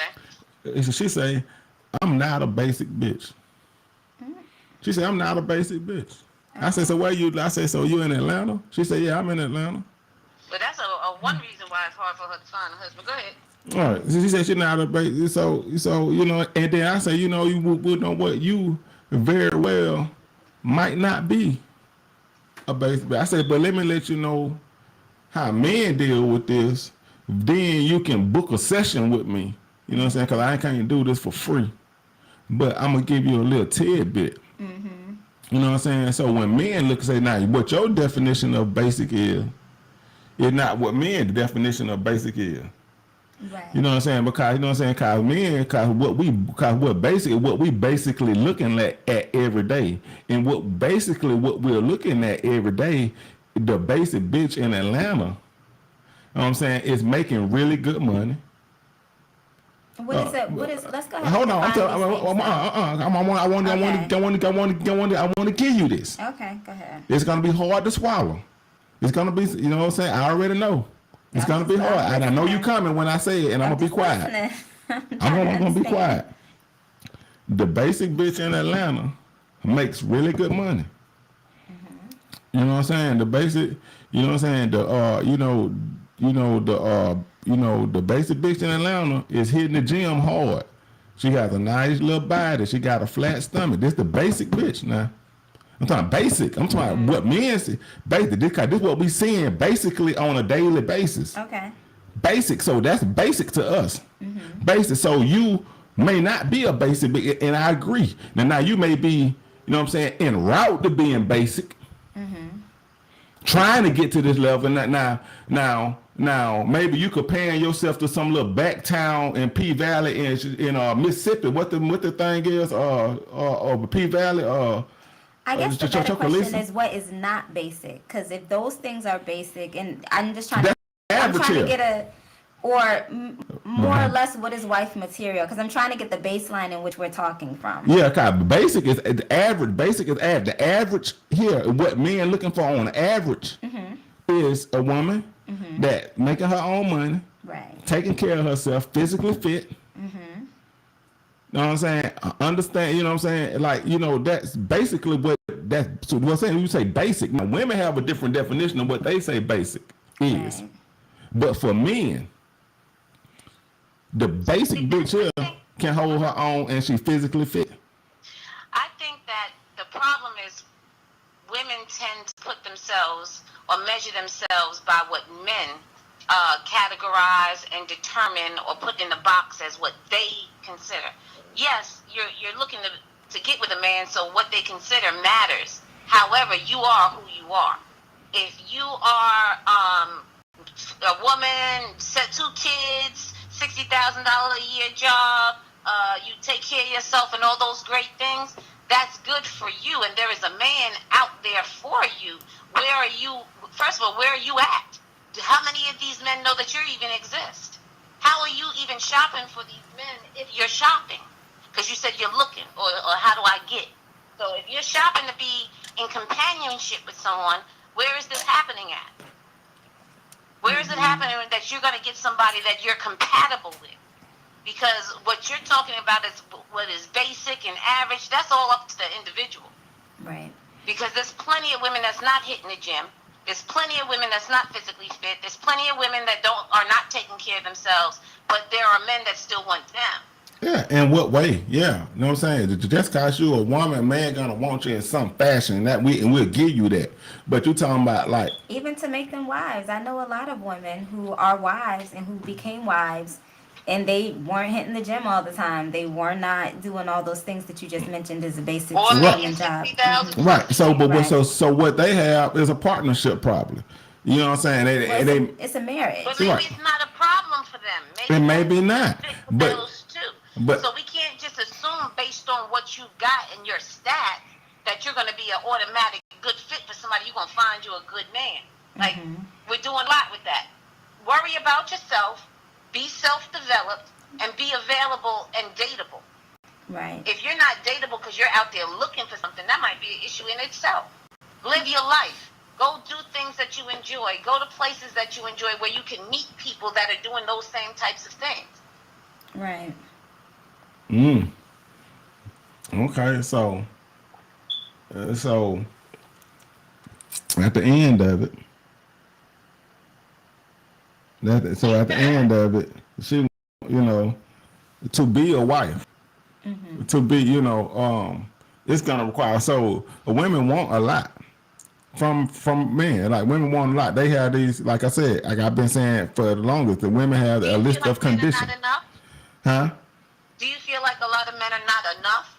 Because you say women want a lot. Do you feel like men are not enough to give us what we want? Yeah, you get what we want, but what you get, but what's the ROI? What's the what? Yeah, just you? It's the partnership, right? Just you, so what do you bring to the table? No, the us, when she said us, it's the man and the woman. It's okay, but what, okay, so women want all these things in a husband. Hey, they want a man to be financially stable. They want a man to attend to. They want a man to have, you know, all these list of things that we went through the other time. We will see it's a bunch of the list. Simple, the 5 cups. Nah, we weren't talking about the 5 cups. Huh? We want.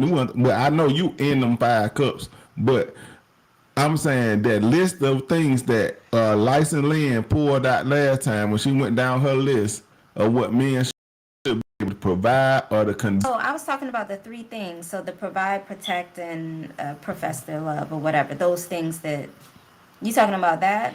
Yeah, but it was more than that. You went down a list of conditions. All I'm saying, I don't know what Lynn's conditions were. All human beings want to be satisfied and pleased in that area physically, mentally, emotionally, spiritually, and financially. Right. Can we come together like that? Can we pour into each other's cups like that? Can you fill mine? Can I fill yours? How well do I fill yours? How well do you fill mine? So, you know, I'm gonna keep going back to this logic here. When a football recruiter, a basketball recruiter, is looking for a football player, a basketball player, he goes to where they're playing basketball at. He goes to where they're playing football at. He goes to where it's actually happening at. You know what I'm saying? A man cannot identify you as a wife if you're not in wife form. You're not, you know what I'm saying? If you're not carrying and moving and doing things that wife do. You know what I'm saying? See, the misconception for a lot of women, they think this is something that you can turn on and off like a light switch. Oh, I'm not submissive because I hadn't found the right man to be submissive with. So, some point being, okay, that's why you hadn't found that's why your husband hadn't found you yet, because you see, cause you're not submissive. See, you're not submissive all the time. So he can't see from afar that you're a submissive woman. You know what I'm saying? No successful man is going to gamble and be like, well, I'm going to see if she, you know what I'm saying? No, you got to. But I think that's part of the process. A woman or a man, I think neither people need to be investing everything at the beginning. That's part of getting to know the person. But if in my pursuit to get to know a man, he's not a leader or someone that I need to be submitting to, I'm not about to just submit to every and any man out there. Nah, you ain't submitting to no man. You just submissive by nature, like a man that doesn't have to get with you, then try to be a leader. Saw him, he was a leader. You seen him in action. Wait a minute. This submissive, how are you going to tell if I'm submissive at the dating point? Well, we might not even be at the dating point. You might be at the table with your friends talking too loud and too aggressive. And so to say, like, oh, that, you know what I'm saying? So because I'm talking aggressively at the table with a... Yeah, you're going to run off high quality men. Yes, you are. Yes, you're going to run off. Or am I going to run off those passive men that don't raise their voice until there's an issue that's coming at them? Okay. Well, you can say it how you want to. But I want to know which one I'm running off. The one, okay. That's not the man I want anyway. Okay. Well, do you got the man that you want now? I do. Okay. And well, fine. So, there shouldn't be no more discussion. I mean, the options for men isn't lacking at all. But at the same time, if I'm with a man who is not providing that leadership type qualities, then I'm not about to submit just to anybody. But I would think that men wouldn't want a woman willing to just submit to anybody.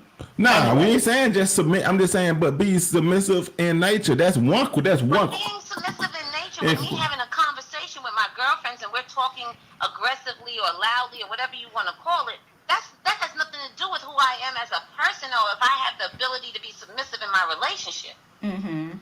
That's a conversation you're overhearing, so you're basing and it's that passion, on something that's probably not even involved in. You're hustling. Right. Man, I need you to carry your tail on, please.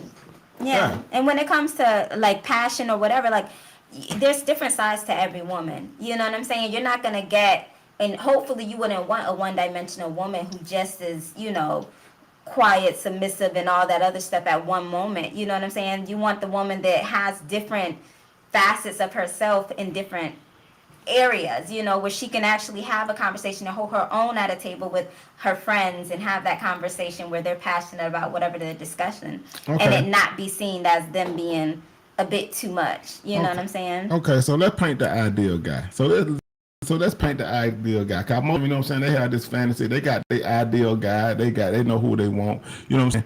You know what I'm saying? What is his qualities? What does he look like? You know what I'm saying? Like if you can be with your ideal guy, what does he look like? What does he have? What does he possess? I mean, I want the whole gamut. I mean, everybody's covers different. all 5 of my cups. Okay, that's fine. But you know what I'm saying. But you're not finna. But you can have a ghost that fill them cups. So what I'm saying, you're not No, physical. a man who I'm physically attracted to, or who a person is physically attracted to, a person who can have an intellectual conversation with you, who Okay. you can share, interests That's a and quality. information. A man who can, protect you, who you feel safe around, who Okay, that's a can quality. hold things down, create a stable setting for you, Okay. What's the other 5 cups? Which ones did I list? Integrity. I want a Okay. man that has integrity. I want a man that has built a good quality character. I want a man that is responsible, that knows how to hold himself accountable. We could go down a whole bunch of acts. Communication. But like I said, out of them 5 cups, a man that's going to show up physically That for part. me and the family. A man that's going to mentally feed and stimulate me, help me grow in that space. Mm-hmm. A man that is going to be emotionally astute to how I'm dealing and what's going on in our household and how he's dealing as well. A man that's going to be financially fit, that he's not shaky or unstable. Okay, and then someone that is going to be spiritually. Okay, present. so let's financially fit. So you said you got the man you want. So I'm assuming the man you want is financially fit. So what is financially fit? Financially fit is that I'm not worried financially. No, so what? Financially fit for But him that to comes with a number. Let's be clear, because he needs to be this for No. himself for him to connect with me. So the 20 grand can be No, financially there fit. can't be a number attached to it, because the main point of being financially fit is to take care of yourself and everything that you need. And additionally, if you want in your life and you want to be in a position of a leadership, then you need to be able to take care of certain aspects of my life as well. So I can do that with $20. Can you take care of my bills? My bills cost more than $20. You know what I'm saying? So you said Or a financially fit. So household- it is. A household costs more than $20. You know what I'm saying? But what I'm saying is that. What financially fit is. You know exactly what. Okay, well tell me. So let's be, because people But are it's not a listening. number, because it If depends on but the you cost said- of living. It depends on the cost of living. If I'm living in an apartment versus if I'm living in a house, or versus if I want to live in a mansion, whatever it is, you have to sit there and decide what that cost of living is that Okay. you want for your life and yourself and your family, or whatever you guys are building, and he has to be able to take care of that. If you want just an apartment and all that can be paid for with, the 20 grand that you just mentioned, then that's financially fit, I guess, but I don't think there's a cost or a Financially fit price. is definitely what you're saying, Lynn. It's being able to take care of yourself however you choose to live financially, and that with whom you connect to you. Period. Okay, so now, am I wrong when I hear Go to the that? gas station and have peanut butter and jelly on the first date. I'm not doing that. Okay, so am I wrong when I hear women say, "Hey, I want a man that make just as much as me or more"? That's what that woman wants for herself. Nobody's wrong for that. That's what she wants. What's the issue? And there is no issue, but that's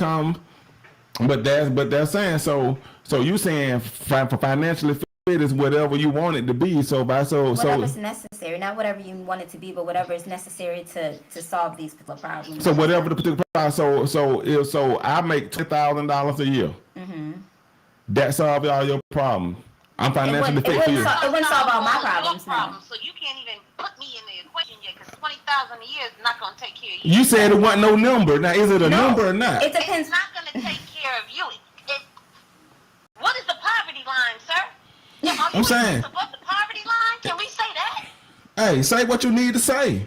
How much does it take? What's your cost of living? How much it takes to factor in how much it takes to take care of yourself? How much does it take for you to have a roof over your head, food in your stomach, ride around in your car, get your transportation together, and all medical, all the things you need to take care of you and, whoever comes along with you, your package, and then add me to that package, and then go ahead and multiply what it is that you already have.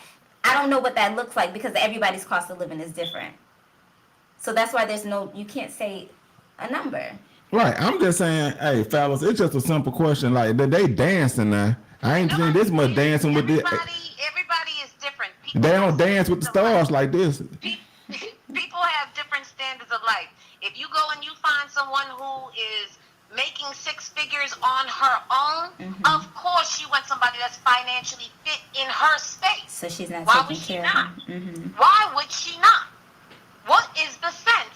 you're saying. I'm If saying, somebody's what is making financially? 25,000, if somebody's making 25,000, then I'm sure whoever they want in their life needs to at least be making that, if not, and then some. And that's where equally yoked come into play as well, where you're having somebody who can match you in your aspirations and where you are in your life.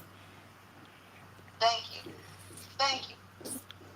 I just don't Ain't know. nobody dancing. This ain't We dancing with the stars. we definitely dancing with the stars. You know what I'm saying? You say so. No, you want to hold somebody to a number. You want to put a conviction on us because we say a number. There is no number. Everybody deals within the world that they live in. So Okay. mine may be very different from Lynn's number. Okay, but that's fine. But it is, but it's still a number. No matter if your number different from Lynn, it's still a number.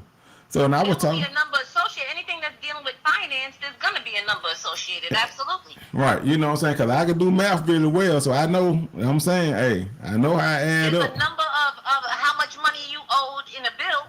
There's numbers. Yeah, numbers is financial. That usually goes together. Yeah, exactly. My sentiments exactly. I had a conversation with a guy at some point who brought up the point that, you know, when women make more than men, a lot of times there's a power struggle or a dynamic where there's an issue.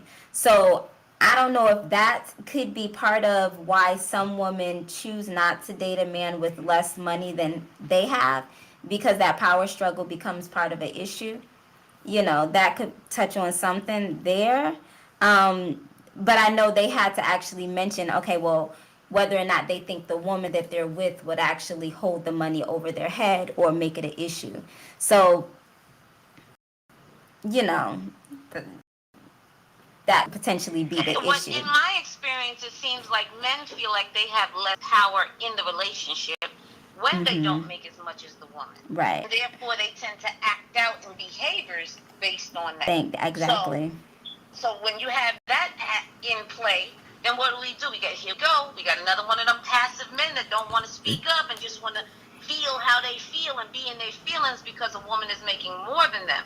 And some women don't want that to be the challenge in their relationship. Some women want men that can teach them how to make more money. If I'm making more money than you, then you can't teach me how to make more than I have. I want to go. That's a lie. You know, you probably make more. The school teachers don't make that much money, and they teach you how to read and write. You know what I'm saying? You probably end up reading and writing better than them. But so you know, so that's a lot. But Kel, I'm gonna have to get you in the studio, Kel, because I need you in here with me, Kel. I'm gonna have to have another fellow in here. Cause this is ridiculous here. You need more numbers. This is ridiculous. You know, we a lot to handle. You know how Kel, this is definitely, Kel, this is definitely, unbalanced right now, because you know, because I got. Yeah, because I got Danielle, and she's so aggressive towards me. Aggressive? We saying aggressive? Yeah, she's so aggressive. Listen to the wording. I see. Yeah, it's so aggressive, and you know, and I almost feel like I'm being demasculated, trying to be. Are we about to play the victim here? They're trying to demasculate me, or demasculate men. That you naturally cannot see from because you're not a woman. That's all. And vice versa. I'm trying to give you a natural perspective. That's what I thought I was doing, giving you a natural perspective. It's just a very different and strange one from where it's coming from. That's all. It's just strange and different. When we say that Mr. was decent or whatever else you said, that he was a decent man. He was a decent man. Good God, I don't know how to feel about that. Yeah, but they say all people are born good, right? With the ability to be good. So people are born with both good and bad. It depends on what they decide to feed. If they want to, you know, feed the asshole in them, then they become the bad person. If they want to feed the kindness in them, they become a good person. So Mr. was wrong for doing what it take to survive in his environment. I just don't get that part. Way more than it took to survive. He was doing way. It hurts her, and he gonna slap her across the room. That he had to survive. I didn't ever see that was his way of the discipline. So you seen that's what he had to do to survive. Right, and to buy so because his daddy he had to. So your answer is no before you get to his daddy. He would need to be physically abusive to anybody to survive. What did Celie tell Harpo about Sophia? You told her to beat me. Nah, what did Celie tell Harpo? He told her because he was like that's systematic conditioning. Right, he like hey. It's systematic conditioning. So Celie told Harpo, cause Harpo was complaining about how Sophia just do what she wants. She don't listen to me. That's right. And what did Celie tell Harpo? To beat her. To beat her. Celie had been mentally abused and physically abused and emotionally abused. So therefore, she didn't know any better than what she had been given. And that's exactly what she did. Beat her. Because that's what she knew. That's that systematic conditioning. That's what causes generational curses. Right. All of that good stuff. And it does. So he went to do what he went to do. And he got his tail wore out too, as he did. Yeah. And she went, hey. And lost his family. Look at the detriment it caused. So there was no survival in that. Right, and everybody lost their family, and the old man didn't have a family either, did it? The only family he had was really it was a sad story.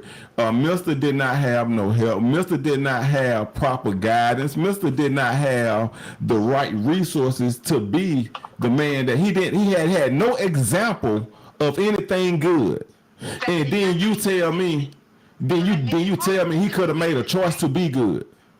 Do you agree because of his environment, because of the culture with which he was growing in, do you agree that he did not have the ability to be decent because decency wasn't shown to him? Yes.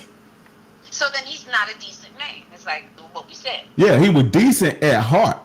Because you know what I'm saying? So now we at heart. Now we at heart. Okay, have you ever seen a mean dog before? Have you ever trained a dog? You ever seen a mean dog? A dog that mean. Bite everything, fight, attack anything. You ever seen that? But then that dog had never been loved. But once that dog get love. And once that dog feel love, no matter the vicious animal, it becomes, you know what I'm saying? Love conquers all. That time, everything that comes in touch with that dog gets bitten and hurt, gets injured and maimed. Until somebody loves it. What you grow to become because now somebody showed you love because you didn't stop and go find love for yourself or figure things out to be a different way. You hurt and you bit and you injured everybody and everything you came in touch with. Right. And that's the problem. Yeah, man. So, yeah, right. What about them biscuits? That's what I'm talking about. Like, you right on it. So what about them biscuits? And so, you know what I'm saying? So, she got to perfect her craft as a cook. She got to perfect her craft as a seamstress. She got to. Or was that God given and she just lived out what God had already given her? She got to? I said I ain't say she got to. I said she had opportunity to. She got a chance to live out her cooking. Yeah, she had an opportunity. I can't. You are silly. Hey. Yeah, like it was a privilege. Like you come here, get beaten every day, get abused, get raped, and you will have the opportunity to make biscuits for me and to learn how to sew my jeans and my pants. No, that is not how it goes. What are we talking about? Roe versus Wade is trying to take us back to the past, and here you come with today's topic of the color purple, trying to take us back to the past even further. I'm need you to miss me with this decency thing. Hey, I'm just saying that, you know, we got to start uplifting each other when, you know, Mr.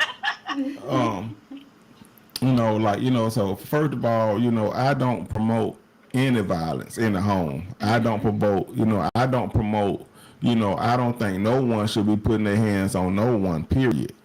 You know, first and foremost. However, you know what I'm saying? Now, do I condone his actions? No, I don't condone his actions, but him as a person. You know what I'm saying? I do have compassion and sympathy. I mean, because I have compassion for everybody as well, but at the same time, what's right is right and what's wrong is wrong. And he, and a lot of his actions, as depicted in that movie, was wrong. yeah, but it wasn't. But those were mirror. Those actions were mirror. Those actions. Those was expectations set for him that wasn't set by him. So, you know, how can you be better at something? You know what I'm saying? Like, how can you speak German? You know, they say, okay, well, you've been speaking English so long, it seems like by now you just would have taught yourself German. You ain't never heard German. I mean, you don't even know German. The German language exists. If I needed to, You if I know lived, what's right and what's wrong, period. You know when you're treating somebody decent and when you're not. right. It's not language. We're not talking language here. We're talking treatment, behavior of other human beings. He knew what he was doing clearly, and that's why he was trying to save himself in the end. He didn't because have it that. was all coming to what he had done over the course of his life. Exactly. So let's not remove that. He didn't have that same compassion that we're trying to give him, or that you're trying to give him to Celie or many of the other people that was in his life. So. Yeah, see a lot of other people that was in his life. So the fact that he finally learned how to speak German, like I said, like he finally taught himself German. But now the fact that he showed his real heart is only a ploy to get in heaven. It's only a ploy. It's not. So now we can't give him the benefit of doubt that he said, you know what, I'm not my father, and what I was taught was wrong, and I do see the error in my ways. And you know, and so I, you know what I'm saying, but this was, and to come and say, hey, this is who I really am, and I hate that I was that way. I didn't know any better, and I thought what I was doing at the time was the right thing to do. I'm going to take full accountability for what I've done. I'm not backing down for what I'm done, but however, this who I really am, and this who I, you know, and I wish I could have been this 20 years ago for you, but I But wouldn't. it doesn't stop the Awesome, destruction. and it would have been awesome if he could have articulated that. He never did. He took actions that were supposed to mirror that he felt that way. And your actions don't show that you feel that way. They're just actions. They could be solely for your own benefit, solely because you want to save your soul with God. So see, you just He did assuming. not articulate that even a thought process of what he'd done had been wrong. He did not say that. He just tried to illustrate it by bringing them home.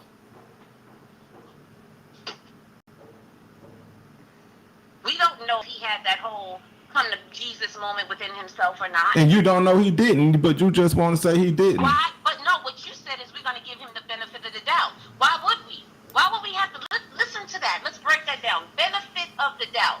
You're going to give him a benefit of the doubt when he has evidenced all these years who he was, how he thought, and what his behaviors were. He didn't have to take Why did I Celie. give you a benefit of doubt when you showed me who you were? He didn't even have to take Celie in.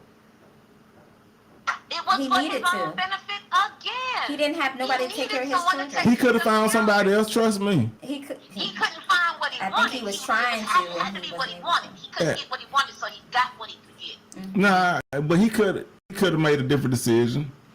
Then You that's what saying he that probably so should have so did either instead of so now if using you her. saying he could have made a different, you saying So you saying, so you're saying that because like she had, it wasn't beneficial for her to be in a situation where she was abused and mistreated the way that she was. He should have made a different decision if that's what he wanted to do. But I don't think he had a choice. That's why he chose her. he didn't have a choice, so he was forced to.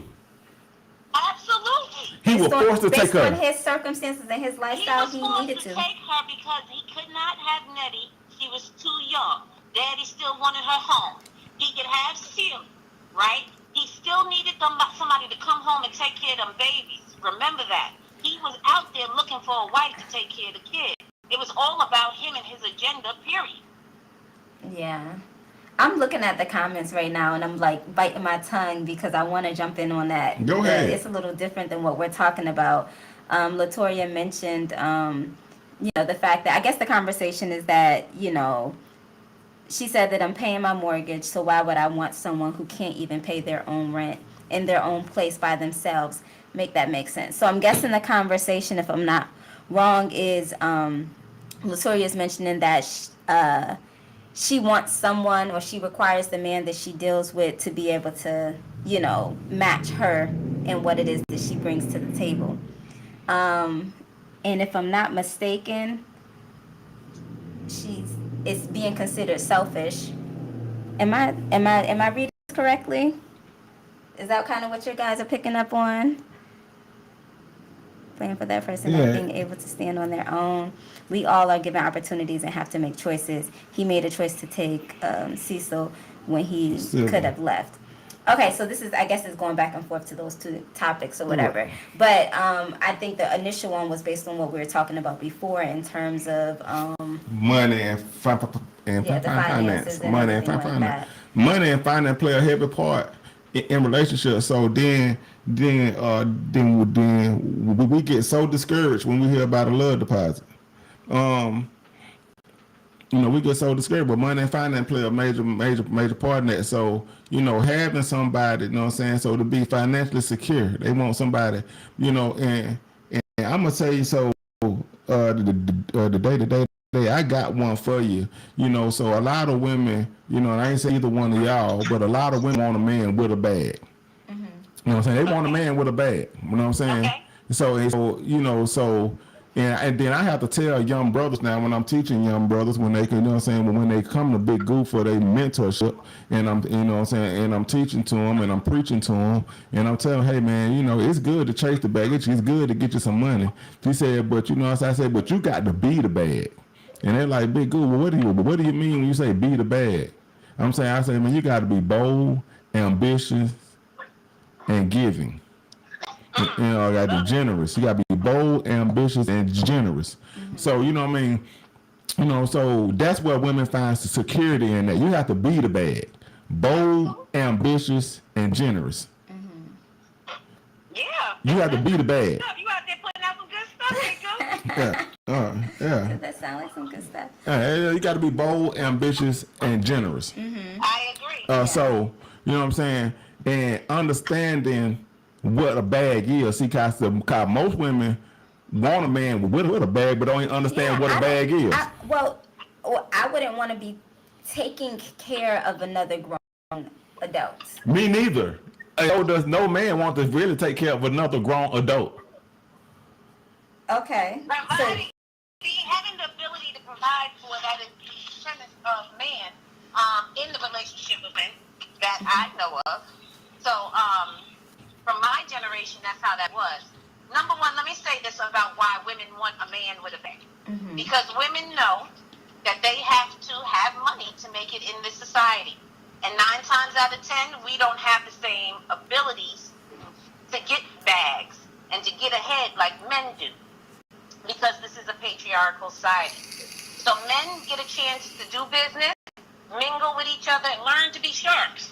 While you all would love to have a submissive at home and not knowing how to get a bag, because that gives you power. See these comments, I don't like the entwine. I like what you be saying overall, but these little entwined comments you be saying, What's wrong with it? What these direct jabs you be throwing about.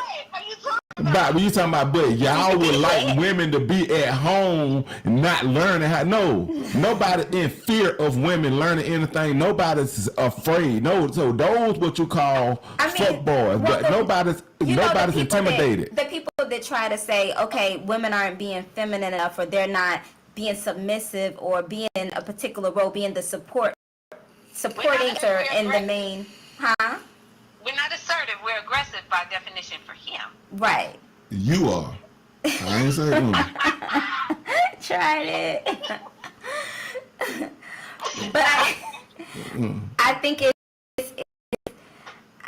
is a certain dynamic that men try to play on, where they want a woman to like just be the supporting person in the, you know, to the main actor, the lead role. They want to be the lead and the leader, and they want the woman to just be that supporting or supportive to them. But at the same time, don't ask how much I make. Don't ask me to have a baby. Nah, Right. but let me tell you something. So now I gave a message to the men, because I usually try to give a message to the men, but let me give a message to the women. See, a lot of women think they know something. They think they intuition teacher that they think they got intuition, and they think they know something, and they think the stuff they know is for them.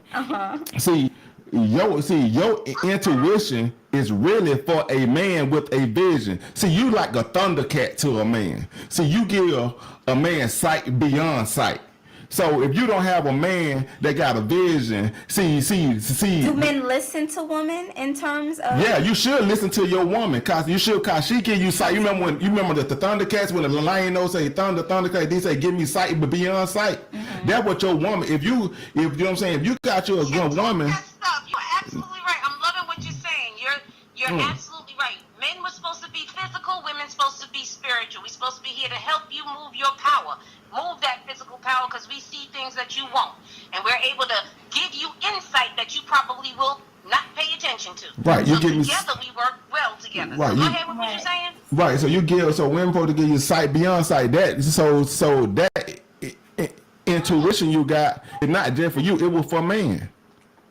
You know what I'm saying? It was for any man that's a leader, it doesn't, and if he doesn't understand that he needs to listen and understand that this resource that God gave him, if he you know what I'm saying, if he doesn't have enough wherewithal to manage the resource and use that resource in a way that God has provided for him, he's the fool. But it does and I want men to get away from this, that because woman can give you certain insight, that which gives you sight, that, you know what I'm saying, that you are, that this woman is trying to take over, this woman trying to lead you, and this woman trying to, you know what I'm saying, this woman trying to put her foot on your neck or be better than you. That they say, I would like for men to get away from that notion and stand. See, I'm not intimidated by what God gave woman, because I know what God gave woman is for man. So, okay, let me. I'm with you, and I'm following, and I agree. My question to you is, when does man get to realize what being a leader is?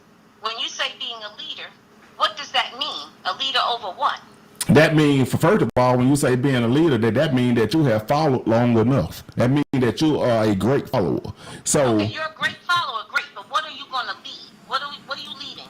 You are leading what you have learned when you was following. So whatever the situation that is, you know what I'm saying? So now you asking me a broad question. So I'm gonna give you a broad answer, because you're only gonna be able to lead which that you have followed in.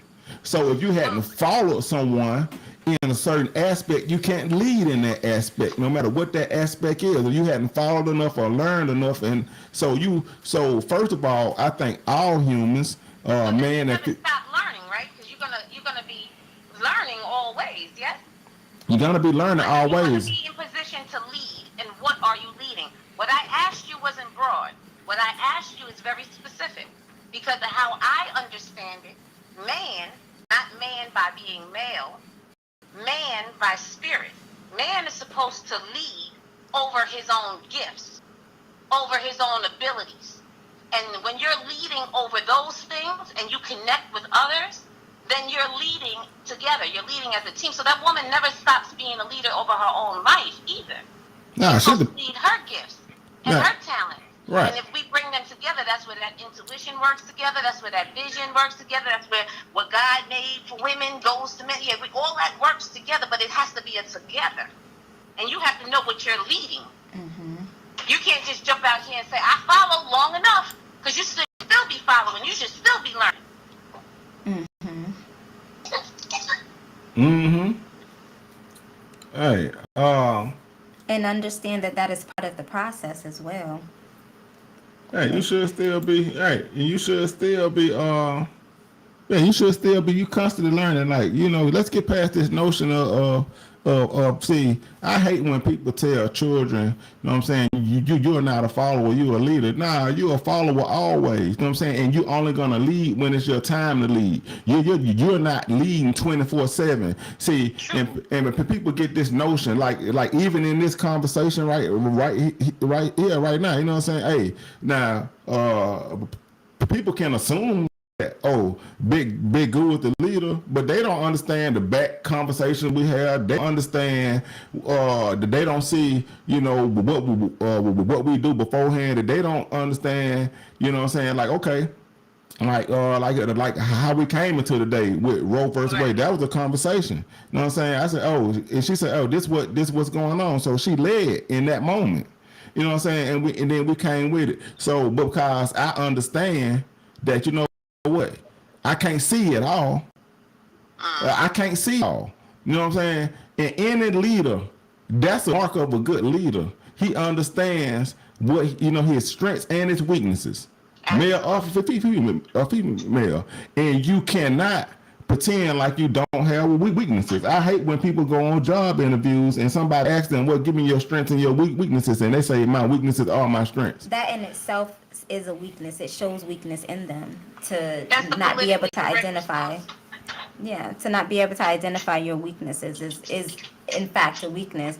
I think a lot of people need to actually sit in their stuff and pay attention and actually try to learn what they need to work on, because that, when you know where you need to work, where you need to improve, you have a starting base where you can actually start to do the work that you need to become a better person.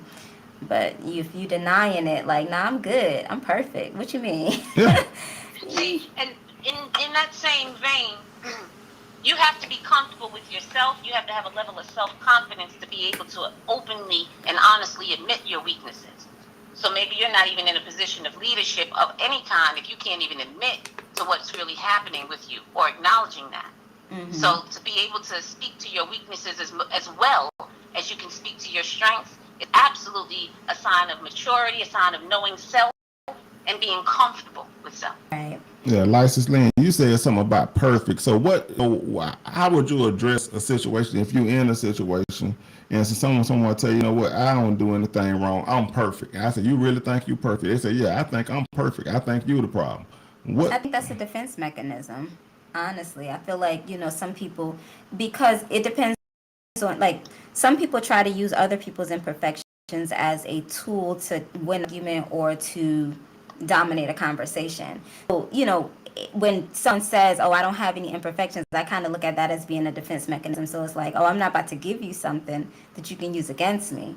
You get what I'm saying? But I think it takes an individual to actually be able to identify those weaknesses and the things that they need to work on, in order to become a better person just in general, because you being imperfect isn't hurting or harming or, being a betterment for anybody else. It's harming yourself when you fail to identify the things you need to work on. So I take that back to that false self-esteem. You're giving yourself false bravado. I'm perfect. I believe that we are all perfectly imperfect. We all have imperfections. We all have flaws. So you might be perfectly imperfect, but being perfect, that's a very high standard. That's a very hard place to even try to reach or stay. Yeah. So for somebody that says that, then that's, to me, not somebody that's being real with themselves. So they're not going to be real with me.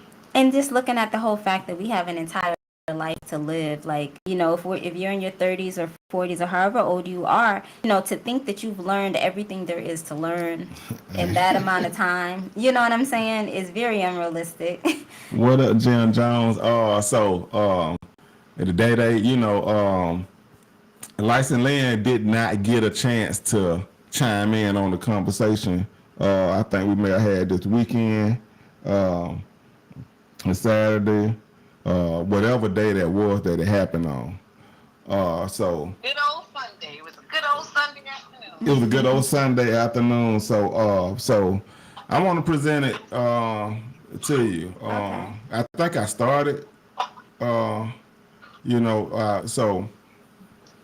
And I was having a conversation with a bunch of men in my mind. Okay.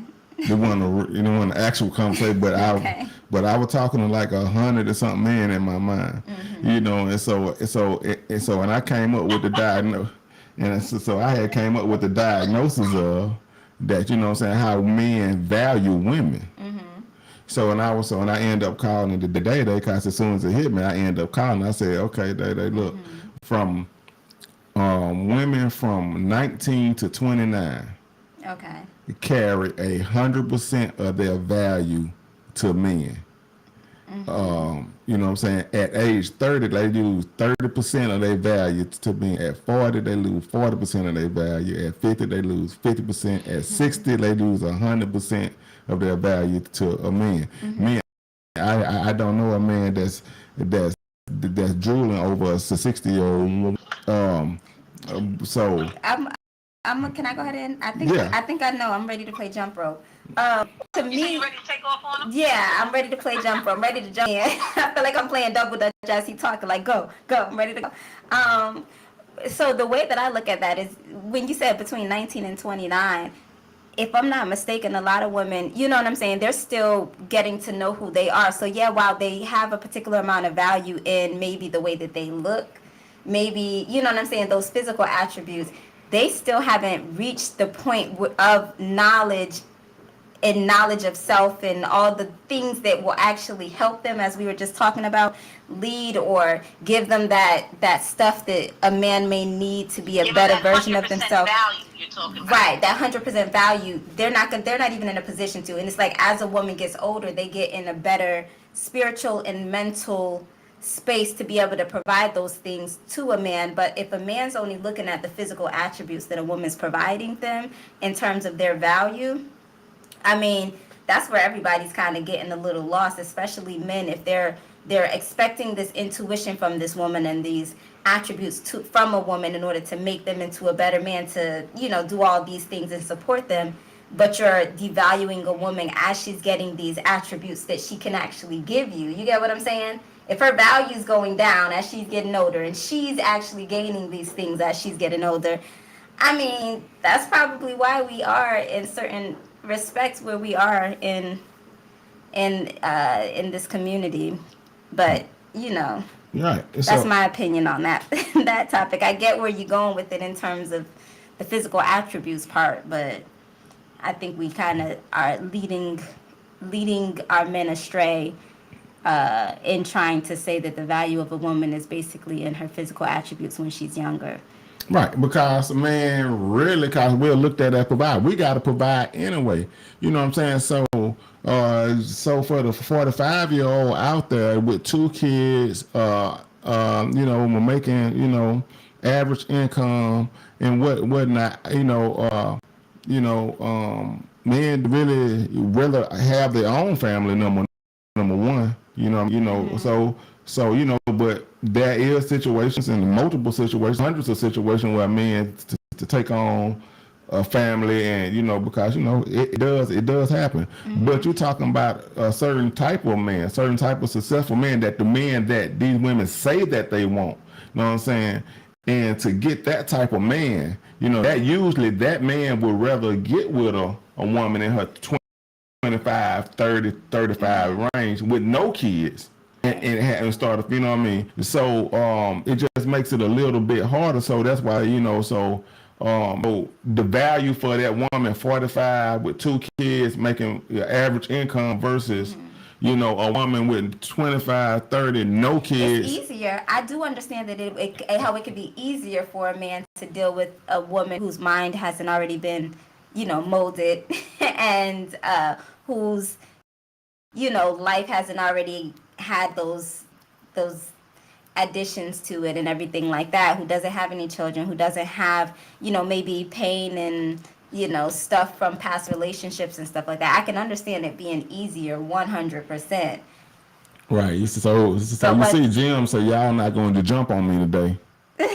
John Jones said, y'all not jumping on me today. I appreciate that, brother. Hey, I appreciate that, brother. I mean, hey, I appreciate that Millers and all my other guys that been chiming in and making sure we hold them at bay. But yeah, you know what I'm saying? So, but men are shallow. And like men today, they were talking about the shallowness of mankind. Like we're shallow. So, so the things that we should be looking, even man don't even start looking for different attributes until wisdom starts to kick in. That's what it is, so, the wisdom part. Yeah, so until wisdom starts to kick in. Now, we're not talking about a wise man, you know what I'm saying? A wise man will understand, you know what I'm saying, all the attributes that, you know what I'm saying, that a solid woman or a God-fearing woman going to bring to him. Like I said, the ability to give him sight beyond sight. She's the ultimate thundercat. Mm-hmm. You know what I'm saying? She's going to give him sight beyond sight. So I ask when I'm asking women what do they need or really want from a man, they say everything but guidance. I haven't had a woman to say, you know what I'm saying, when I ask you what all the you even went through all the conditions and all the things. No, Danielle did say she wants a man who teach her things. But that teach her thing. You can teach her how to cook. You can teach her how to change a tie. You can teach her, you know what I'm saying, how to tie. You know what I'm saying? You can teach her how to make a bed. You can teach her how to clean out the tub. I view that as guidance. Like I do have men in my life who guide me as well in a lot of different areas, spiritual, just in different areas of my life. They're not necessarily my partner. They're cousins, brothers, other people that I speak to just about other things. But, they are able to guide me without a, type of hierarchy attached to it. You know what I'm saying? I do know exactly what you're saying. But it's not necessarily them teaching me how to change a tire. It's a guidance, but it's, But they won't mention it.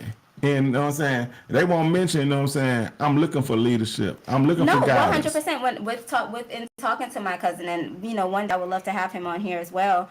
But in talking to him, part of the conversation was also, him asking me the similar questions that you're asking as well. And that's what he surmised in terms of what it is that I would probably be looking for, would be leadership, someone who can lead, because I can take care of a lot of the other aspects of myself, but I'm not in him saying that he understands and knows that I'm just not ready to be led by just anybody, but person who's there and who is a leader. Right. So how do you,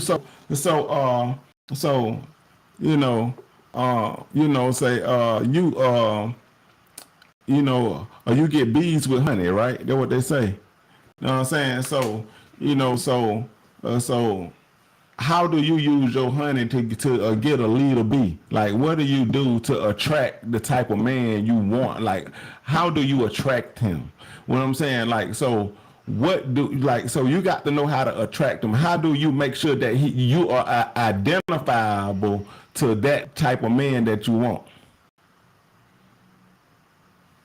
I heard you. I'm thinking, what do I do to attract a man or to attract not just attract a man, but what do you do to attract the type of man that you want? Not just a man. I don't necessarily, I be me. You know what I'm saying? I be who I am and I stand in that, wholeheartedly. That's the only thing I can do. I'm not a person to go out and look for things or to, chase anything. I mean, if that person comes into my life or if they're attracted to me and we wind up, at the same place at the right time, then cool. But whether or not I'm just standing in who I am and I know how strong I am. So if there is going to be anyone who, positions themselves to be that leader for me, then, they will respect, everything that I come with as well. But as we also talked about earlier, a lot of people might be a little bit more intimidated by a woman who might be a little more, I think that's a misconception I definitely think that's a misconception that women have. I think that's a misconception that women have that. What part? That men are so intimidated. You know what I'm saying? Now, we're just not attracted to, you know what I'm saying, certain things that women do. We're not intimidated by it. We just don't like it. Why isn't a man attracted? Is it because it disturbs something like, you have to, you have to understand why you don't like it. You know what I'm saying? Does it challenge you? Is that why you don't like it? Is that why why you push it away? Like, no, I don't want that. That's not what I want. Is it, you know what I'm saying? You have to understand the reasons why you just like, nah, pushing it away. And I think part of that is the fact that it is a little bit of, a little bit more of a challenge. No, it ain't that. You know what I'm saying? Definitely women have a need to be, women have a need to be wanted, a desire. Mm-hmm. You know what I'm saying? So, so some of the actions and some of the way you might go about your business, not exactly what you're doing, but some of your actions are undesirable for men. So we don't desire that. So and then it seems so in turns it ends up being that we don't desire you. Man, we may like you, we may respect your hustle, we may respect everything that comes with you, but you're not desirable. And that part I'm fine with in a lot of different respects. If there's a particular man who, can't get with the type of person that I am or who I am, or aren't able to, you know what I'm saying? Because there are many men who has come along who can handle it and who want to handle it and want to lead, but also it's not just a matter of me wanting to choose whoever wants to lead.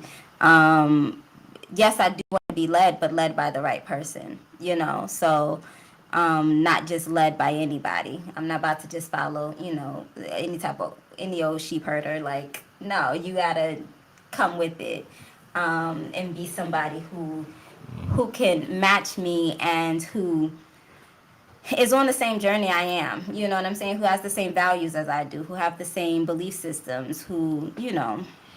Yeah, you Waters, I agree with you Waters. Most of the women don't want you to grow, don't want to grow with you. They want you to be perfect out the box. And, and I have a theory for that, because. I don't think that's true, though. Because I'm pretty sure he's speaking from the experiences that he has, probably personal experiences that he's been through with Mo. But I think it's a misconception similar to how you said that. It is. I think it's a misconception in that a lot of women don't mind growing with you, but we were mentioning this earlier. A lot of women don't want to be damaged in the process of you trying to figure out what it is you're doing. You get what I'm saying? Like, I know for me, I've been in situations, and this is personal as well, I've been in situations with men that's trying to figure things out and not perfect, but in the process of them making their mistakes, I'm the collateral damage to it. So in that respect, no, it's not necessarily that they want you to be perfect out the box, but there's certain values and things that has to come into place so that you're not damaging the person you're trying to grow with or build with. And if those things that you're doing is actually harming them, then yeah, they want something not necessarily perfect, but just that who aren't going to cause those pains. You know what I'm saying? Those issues, that trauma. All right. So say, I'm in a committed relationship and looking to move forward with a person, and you know what I'm saying, and I have hurt them. I mean, not intentionally. Yeah. But just things happen, maybe I didn't understand things, she didn't understand things, whatever may have happened. You know what I'm saying? How do you clean that up? How do I guess the what I'm trying to ask is, how do you go from toxic to successful in a relationship that already has certain damages and damage in it? I would say that communication, it starts with that communication and the actions to want to actually change, to the behaviors that show that there are things that are changing or getting better, discussing what went wrong, discussing why it went wrong, so that both people know each other's, soft spots. They know what is their trigger points, and making an effort not to push people's trigger points. Because I think that's a lot of the issues where it's a lot of friction in relationships, because people know people's trigger points and they decide to push them. So when you're healing something, you want to make sure you're avoiding those trigger points, or at least discussing them so that they can be resolved. Right. You know. So what if the relationship, and you know, like, and what if you're trying to avoid these trigger points, but it's like walking through a line, like a landmine. Mm-hmm. Like, you know what I'm saying? Like, it's just like every step could boom. You know, like, is this really? Is it? You gotta really? start as friends. You need to pull it back some. Maybe there needs to be a level of trust there, because if every time you're making a move, it's, you know, it's a, what did you say it was? A landmine? Yeah. I mean, there's a lack of trust there, where it's like she can't even, or he can't even let down their guard enough to trust that even the little things you're doing is out of love and not out of, you know, hate or trying to hurt them. You know, they their guard up. That's what that landmine is for, because that's when you touch, you know, those particular things, it hurt them. So they got to keep that wall up. They got to keep those landmines so you can't get close.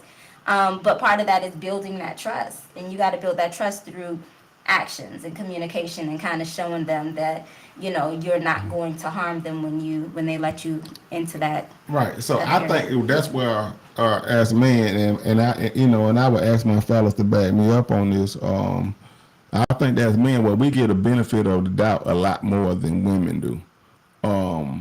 In that trust factor of, you know what I'm saying, well, I'm gonna give you the benefit of the doubt that you're not gonna hurt me. Like with women, it's like, okay, well, let me see who you is. Always prove who you say you are, prove what you say, prove them back up, you know what I'm saying? And men, we kind of give you the benefit of doubt. You say, you know what I'm saying? I think both parties give the benefit of the doubt. I ain't saying they don't, but at I'm the just saying, beginning, everybody does, but I think after, you know, you basically not train them, but you teach people how you are, or you teach people what they can expect from you, you know, they start to move in that way. Like, okay, I know what to expect from this person, because, you know, the other times this is what happened, you know, you're going to get that, you know, it's not going to be as much of a benefit of the doubt anymore. right. What are they talking about in the car? I done got. I think it's, let's see, I'm saying this. I think they're still on the other situation about the financial part, about the fact that whether or not people are growing together, or whether or not people are, I think it's some type of delay, whether people are growing together, or whether or not they are standing on their own, you know, not the woman not wanting to actually choose a man who's not equally yoked with them. And I think the men are saying, no, the man needs to grow, or the woman needs to be willing to grow with the man, and, you know, take him as he is now and help and work with him through the process, through growth. I think that's what they're saying. That's what I was picking up on. Hey, so it goes in. I appreciate you checking in, Dennis, man. I appreciate Dennis checking in. We got another fella that checked in, you know, so just being, you know, so, you know, we're talking about this Love Deposit Wednesday, and just being in a relationship, just being in a relationship. I'm saying just being in it, but being in a relationship, you know what I'm saying, can be the most happiest, blissful, stressful time of your life.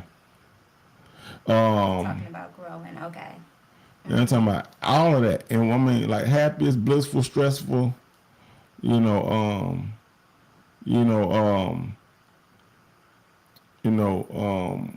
was listening to some oldies yesterday. I listened to a little of that Al Green. You know what I'm saying? We talking about love and happiness, and love will make you do right. It'll make you do wrong. Hey, that's the part I want to get to. Yeah. Oh my goodness. See, these people knew something. See, these people knew something, man. These people writing these songs said love will make you do right. And love will make you do wrong. Yeah. Make you come home early. And love will make you stay out all night long. I'm talking about, like, you know, we can accept the fact that love will make us do right. it's a hard pill to swallow when we say love will make you do it. You know what I'm saying? They say, why you do that? Well, love. I'm saying, It's not an easy road. That's the whole thing. Like, love is not easy, especially joining two people's lives and emotions together. Yeah. Yeah. Love will make you, love, you know, love will make you do wrong. And to experience that, you know, and I was listening to it yesterday and it kind of hit me because, I wonder how a person can act in such a way sometimes, like, couples get into it and it can get, you know what I'm saying? And it can get pretty bad. Yeah. And it can't get so bad if love ain't in the mix. See, it got to be a different kind of hurt that happen, a different kind of heartbreak that make a person do something. So, you know what I'm saying? So far out of pocket. Right. You know what I mean? So, and when somebody does something so far out of pocket that, you know what I'm saying, like I said, like I could have hurt someone or they could have hurt me in a way, and I do something out of pocket or they do something so far out of pocket. Is it healthy to recognize that, whatever they did wrong, but it was out of love? Mm-hmm. Is that weird to recognize that? I don't know. I think that goes back to what we were talking about with Mr. in terms of, people know right from wrong. I mean, even if it's out of love, if it's not, it depends on what situation, because I think, I'm thinking of two different situations or scenarios where this could be a possibility. Mm-hmm. One where somebody does something that's completely wrong, but they did it out of love, and there's someone who did something with the right intentions, but it wound up not turning out right. So I'm not sure what scenario we're talking about, and I guess it depends, because if it's with the right intentions, but it winds up going wrong, I think, you can have a little bit more grace in that, or, acceptance, that opposed to, giving people the benefit of the doubt when they're doing something wrong that they know is not okay. So, then yeah, I guess she done fell off, but I definitely would like to see what she say about a healthy relationship, because she like to talk about healthy relationships. Yeah. So, I was wondering where she went. Yeah, she had fell off. I don't know what happened. Maybe she'll call back in, but however, I hear about, people say, what's to do, what helps you in a relationship, and you ask a person a question, what's the best formula, what's the best thing you want in a relationship, and people gonna say you got to communicate. Mm-hmm. You got to communicate. They say they always pull the communication card. I'm becoming a fan. I'm looking at the comments a little bit, and Waters was saying most black men aren't taught how to provide for their families, which are their parents' fault already. Yeah, I do believe, and that's part of, I think, generational issues, or what they consider generational curses, because a lot of parents or previous generations are teaching their children how to be, the women or the men that they are, and they're not teaching them how to actually provide for a family and raise a healthy family, which causes, this continuous cycle to, So, and that's, what, I'm glad you're talking. So you saying a key word like continuing cycle. Mm-hmm. And what caused a continuous cycle? In that aspect mm-hmm. of not being taught, but then in an aspect of hurt on hurt. Mm-hmm. What caused a continuous cycle? Okay, I hurt you. Whether it was intentional or something that. Yeah. So however it happened, then you retaliate. Mm-hmm. You do something back, such and such. Then so what caused that cycle to keep going is the fact of, the inability to forgive. Yeah. So now I think in my latter years in life, more than communication for me, and I could be wrong, but just for me, more than communication, ego. forgiveness, it has to be, because I used to believe what everybody else believed. Communication is the number one thing in a relationship. That's why I used to believe that. Yeah. Now, it's right up there. You know, if I had to put up my top two, it's, you know, it'll be there. Communication may be number two now. Right. But for me, the number one thing you're gonna need to have a long lasting relationship and a successful relationship is forgiveness. You're gonna have to itch your heart right. I don't think that forgiveness is the first one. I kind of think it's still, because if communication is had, you know, and both people know where the situations lie, where the boundaries lie in the relationship, I think it makes it easier to, you know, deal in a relationship. But I think forgiveness comes, I think it is important for it to, you know, remain long term, because you do have to continue to forgive people for not being who you expect them to be or who you want them to be, or, you know, through all of their mistakes and all the other stuff. There is that certain level of that, but I think communication can kind of heal that if you know where both parties are coming from. You know what I'm saying? Communicate. Well, I say I leave it up there, but I respect your stand on it. And you still put communication as number one. I put forgiveness as number one. If I had to rank them, I rank forgiveness as number one, and of course you will rank a communication as number one. You know, I would rank learning self-awareness and self-love as one. And then I would learn communication, or, you know, communication. But I think both individuals need to be going into relationships doing the work on themselves initially first, and that goes into unlearning certain family traumas and generational stuff that's not healthy before you're getting into relationships, and, you know, bringing forth the things that you learned from your parents or from other previous generations that weren't healthy and that's not beneficial to a healthy relationship.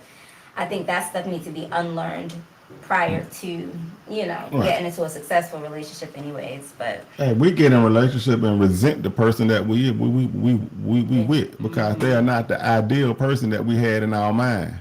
And we, you know, and resentment builds up over time. You know, it's like dust. It's like brake dust on your car. It's gonna get black. It builds up, but not just for that particular relationship, but for other relationships. There's a lot of men and women with these what is it called? They call them the man haters or the woman haters, where it's like, you know, they have such disdain and frustration and, you know, anger built in them for the opposite sex, that they don't, you know, they're not able to kind of see past other stuff. So you know, it's all this resentment, you know, because you know, so if you, that's what I was saying. People never see you, and the day they didn't want to get to it today. When I was trying to see, you know what I'm saying? Because we have an ideal person in our mind, what they look like, regardless of what we say. I don't have no preferences. No, but that's individual based. But I'm saying, that's the only reason why I wouldn't get to it in specific in what I want, because. But we have it. The point I was trying to make, that we have if we could paint a picture of our perfect mate, we got a picture of what that person looked like. And at 9 out of 10, the person across from you is the person that you picture. Whether you picture them as a child, teenager, adult, however the picture, whenever the picture, but the person sitting across from you, usually not that person. Probably because we probably need to dissolve some of those ideals that we have, because a lot of those ideals that we have of people that we want to be with comes from warped ideas of what should be. You know what I'm saying? It's not even based on what is best for you as an individual. It's based on what society says you should want, or what someone else says that is appropriate for someone to have. But our tradition says you should have. But people don't do the work on themselves to figure out what it is that they need individually, and to unlearn some of the, you know, poisons. Yeah.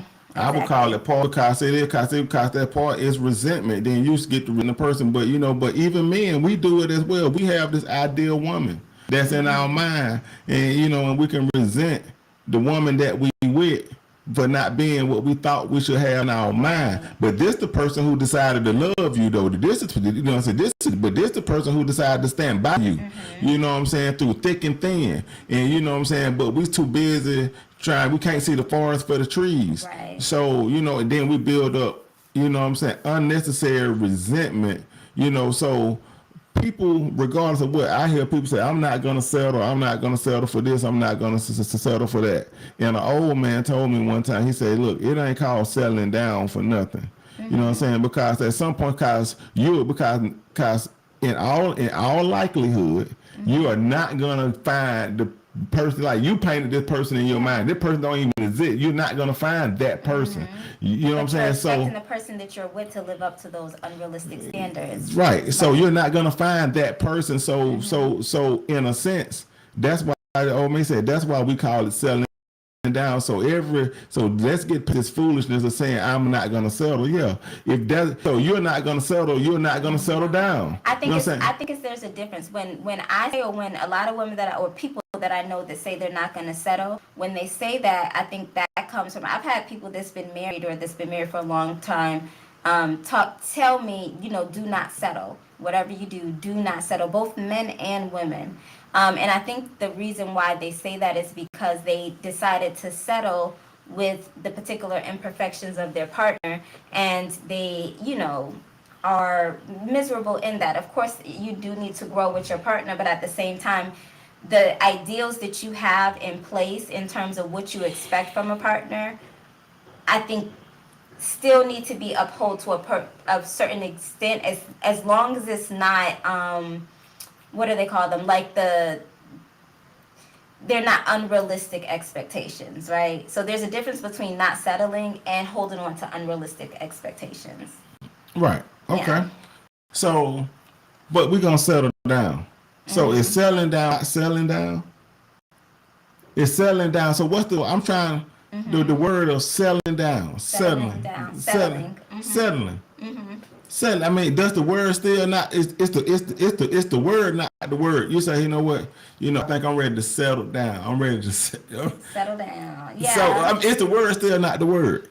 I mean, it is, but I guess there are some people, because that kind of brings me to the idea that where some men, where they talk about stories of men or women or whatever being in a relation with somebody for 5 to 10 years, not wanting to settle down, and then they get out of that relationship and they say, oh, I'm ready to settle down now, and they get with someone and a year later they're married, Right. So right. So, but now, I didn't say you could compromise your happiness. I didn't say you could compromise your integrity. Right. Now, compromise and selling are two different things. They in two different spots in the dictionary. You know what I'm saying? When you look up the compromise, you got to go in the C's. You look up selling, you got to go in the S's. They in two different spots, so they're two different words, two different. So we're not talking about compromising your integrity, but I'm talking about the idealism of settling down. Means settle. You settling. You're like that's, what I'm saying? You say you need. You know what? Enough is enough. I'm going as far as I'm gonna go with this. You know what I'm talking about? Hey, you know what? I've dated a lot of men. You have dated a lot of women. We tired, baby. Baby, we are tired. You know what? Let's come together. You know what I mean? And let's ride out into the sunset together. Let's settle down. You know what I'm saying? But you have to be realistic and understanding that there may not be a sunset if there aren't things that are balanced. If you do not have the same values, if you guys want different things for your future, if you guys, value different things, then there might not be a sunset to ride into, because you guys might not even get there because you're arguing or you're upset or angry or just not compatible. You get what I'm saying? So it's like to just settle for someone just because you're tired of being alone or you want to settle down. I think that's where a lot of people go wrong. I know a lot of people, and I think a lot of people do decide, oh, I just want to be married, and they jump into the marriage just to settle, and they wind up divorced in a few years. So it's like, what are you entering into the marriage for? To not be alone, or to actually be with someone who you can grow with, who you can build with, who, you know, complements you and your journey and your path and what you're trying to be on, what you're trying to build together. I think that's part of the problem. People just not wanting to be alone, so they just settle. Right.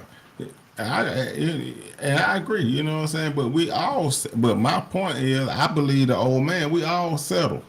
You know, To an extent, we because do. nobody's perfect. Yeah. Nobody, we all settle. You're not going to get it all. Right. You know what I'm talking about? Like, you're not going to get it all. Like, you know what I'm saying? Now, but people may present to you and try to make you think that they got it all in their relationship. You know what I'm saying? Or they got it all with their mate. You know what I'm saying? But you have seen people talk about their others, their significant others to you. You just seen other women talk about their man like, oh, he all this, and you looking at them like, well, you know what I'm saying? Yeah.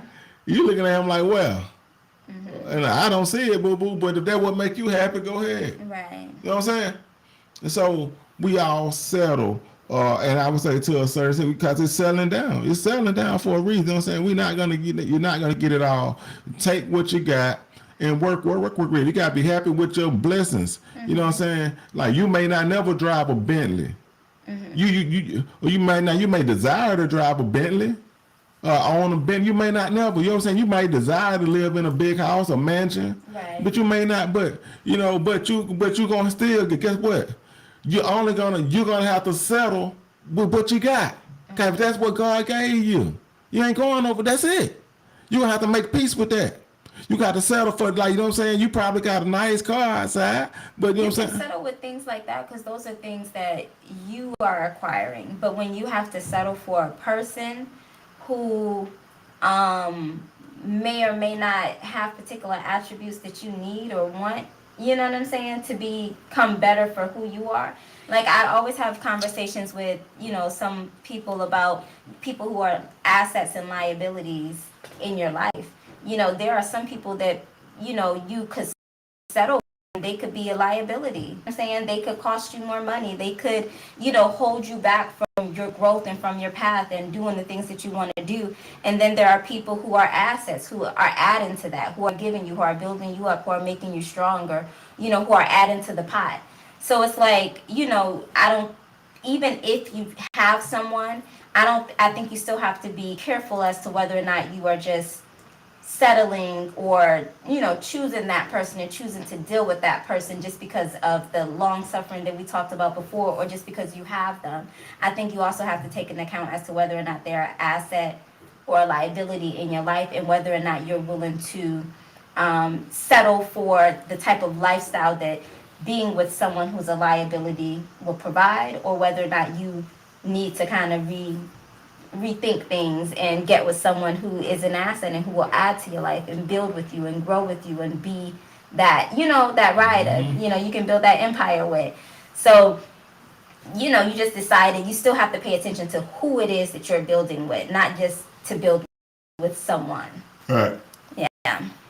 Like, you don't want to just build with anybody. That's the hard part of, you know, so sometimes we get in a relationship because it's more of a business decision than love. We just, you know, we can get a lot farther together. You know, we can be, you know what I'm saying, we can be assets to each other. Right. You know the what I'm right saying? person, yeah. Yeah, but you know what I'm saying? But you know what I'm saying, you know, but then you may grow to fall in love. You may grow to love each other. I think a lot of times when we see them old couples and circumstances brought them together, and they grew to love each other. They wasn't 100% in, you know, it's just circumstances at the time. I mean, yeah, you can do it that way as well, but, you know, I think it depends on how much work you want to do through the process of learning and growing. Right. Because if you have to stop your personal growth in order to, you know, grow with someone, then I think that's a you know, it's a choice. You're gonna stop your personal growth, huh? Sometimes. No, I don't think we got to stop it. I mean, I wouldn't encourage anyone to stop their personal growth. But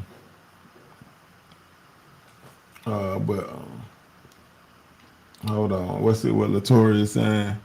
That means you're selling yourself short. If you want to drive a Bentley, then you can drive a Bentley. It's up to you what you're willing to do. It never is not an option. You know what? Yeah, you know what? You're right. To a certain extent, but it take work. That's why I was asking the license lens, like, if you're gonna, what are you gonna do to get a Bentley? If you want a Bentley, what are you gonna do to get? Like, what are you gonna do to attract a type of person that you want in your life? You know what I mean? Like the type of person. You know what I'm saying? What are you gonna do to attract that? I think part of that is doing the work on yourself, like making sure that you can be equally yoked with someone who's driving a Bentley, if that's what you want, someone who's driving a Bentley. Or if you want your own Bentley, I mean, you're going to have to do the work where you're reading the proper books that can teach you about money, finance, financial literacy, as we were talking about before in the comments. You're going to have to learn how to learn, go take some courses, go and learn how to build a business, go learn entrepreneurship, accounting, whatever you need to do in order to be a better version of yourself so that you can go ahead and buy your own Bentley. You know what I'm saying? Learn how to get an LLC and buy your car, your Bentley with your business so that you can write everything off. Learn what you need to learn so that you can go ahead and do and have what you need to have. And that will put you in a position to draw and bring to you other people that's vibrating at that same frequency, other people that, is at that same type of mindset that you're at. Right. Yeah. All right. So you got to put in the work. Mm-hmm. You got to put in the work at what you just explained to me. Right. You're going to have to do the work. Yeah, one way or the other, on yourself or, yeah. You got to put in something, so to attract, so I want you, since we got licensed lens in the building, a lot of women want to be rich. They want a rich, a wealthy husband. That was the point I was really getting to, and I didn't just bowl. Comforts. Women I didn't. comfort. Right, but they want to comfort. They However want to you not want. have to worry. Right. So they want a wealthy husband. They want I'm talking rich. I'm talking they want private jets to England. You know what I'm saying? They want to go shopping at the real store over wherever it's at. You know what I'm saying? They want to do these things. They want this type of life. They see it on Instagram. They see it on social media. You know what I'm saying? They see it on the TV. They watching it on Netflix. They watching it on YouTube. They saying they want this. And you know what I'm saying? And so if they want this type of guy, how do these women attract that type of guy? How do they attract, you know what I'm saying? Like, how do they do that? You know what I mean? Because here's the thing. When you get with the average guy like me, see, you resent me for not being that multimillionaire that can do, you know what I'm saying? Then you seeing a sister that look like you on TV, and you think that, oh, you know what? I got what she got. She ain't even on my level. Why I don't have them? You know what I'm saying? I done been with a woman that asked me why I'm not Puff Daddy. I'll go ahead and say it. Like, no, it's difficult for me to answer this question only because I don't necessarily aspire to be that. But I mean, there are rule books, there's blueprints, you know what I'm saying? There are many of women who has done this. I mean, look at how they done it, you know what I'm saying? Right. I know women at my college undergrad who used to, you figure out what you need to look like, you figure out who you need to talk to, what arenas you need to be in, are these people gonna be in your city, move to the city in which they are in, and you move accordingly. That's what I'm assuming it is. But why would you aspire to be someone who, I mean, to each his own, and I'm not judging nobody for doing it because I know it's a come up to whoever. But, if I want a private jet or if I want any of those things, I'm going to aspire to go out and get that myself. Hopefully along the way I meet someone who's also on that same, you know what I'm saying? Wave. Right, where they're trying to get those same things as well. And then eventually we can come together and build that together. But I'm not going to stop my personal growth or depend on anybody else to get that or give that to me when I know I'm capable of creating that or getting that myself if I chose to put in the energy and do the work, But to each his own. Right. You know what I'm saying? So, it's just a little bit more work, but then it's all yours and you have control over it as well. So I tell some women, they be wanting that, you better be happy the man you're with probably not a millionaire or multi-millionaire, because if he gets a multi-millionaire, he probably gonna go get the that he want. Man, so and vice versa.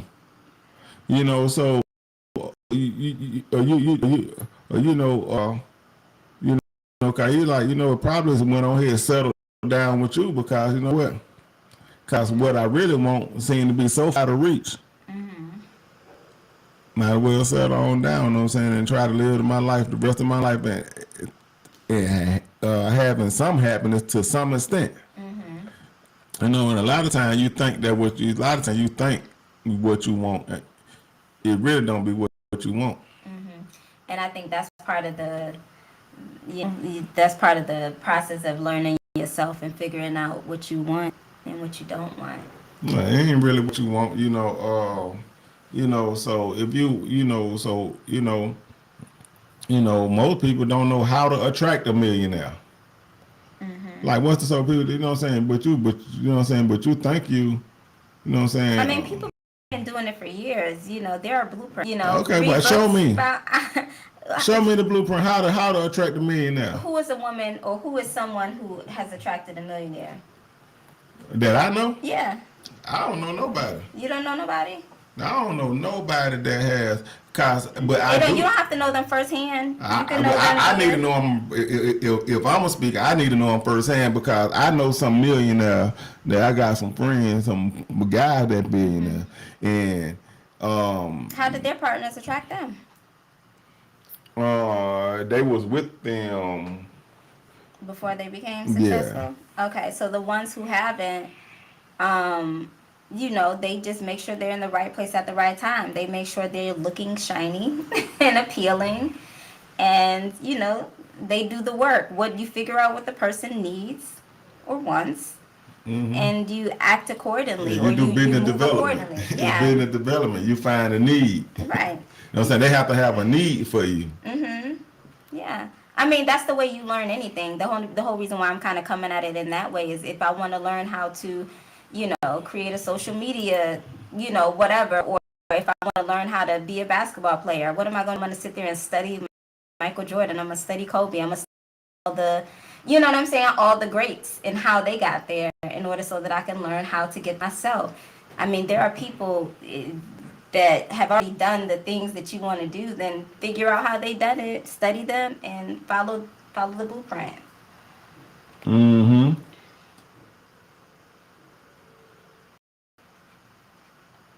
Yeah.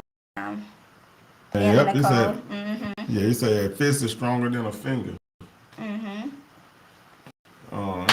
He said it's stronger than a finger. Yeah, family. And so, it was one more thing. Hold on, let me see if I can find it. It was one more thing that.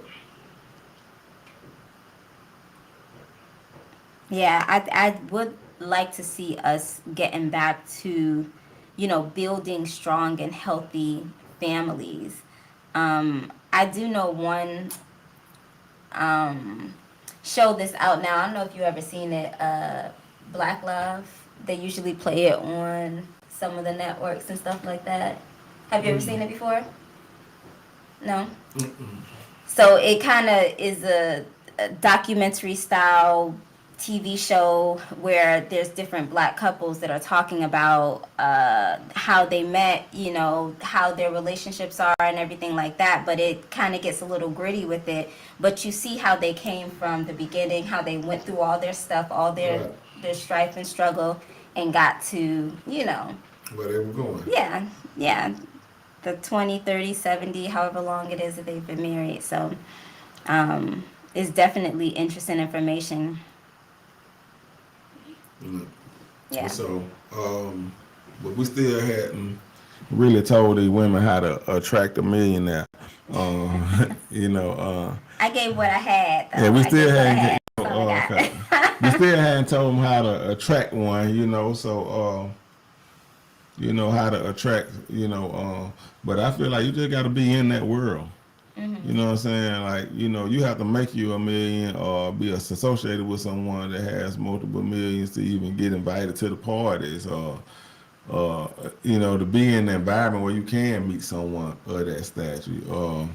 You know, what I don't hear people talking about, hey, I hear people talking about they want to date a football player, basketball player, or they want to date a movie star, they want to date a rapper. But you don't really ever rarely hear somebody saying, I want to date somebody, a congressman. Yeah. Um, It's the lifestyle, it seems like. There's a particular lifestyle that comes with, you know, those particular celebrities. But it's important to kind of do all your homework and know what comes with the lifestyle as well, because I'm sure it's not just roses. Even though you get your comfort, you still have to, you know. do what you do, huh? Yeah. Mm-hmm. Hey man, so you know, yeah, we almost, you know what I'm saying, we about halfway, we about halfway in, halfway through. We had a deep one, we had a super deep one today, but you know, we didn't, you know, before we get too far off track and get out of here, you know, I definitely want to look at, you know, one of these featured teachers, you know, definitely one of these featured teachers. So and I looked at some stuff. Like I said, I was listening to some songs, trying to figure out,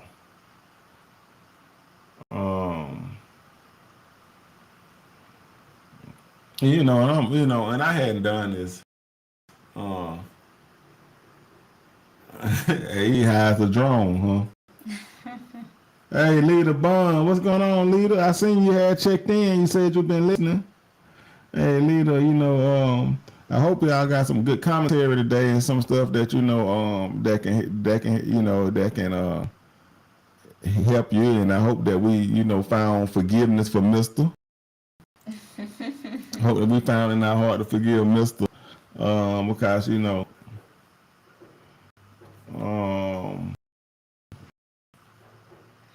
he didn't mean anything. We gonna accountable. Make him take responsibility. Say nah. And so let's keep it a little hip hopish for a second. And we got a feature teacher coming up. Feature teacher, you know what I'm saying? I'm gonna put two people in the classroom today, man. I'm gonna put Mary J. Blige and Method Man in the classroom today.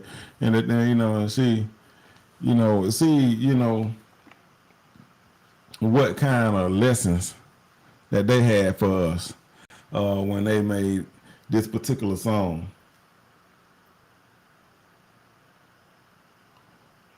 You remember this one? Yep, I sure do.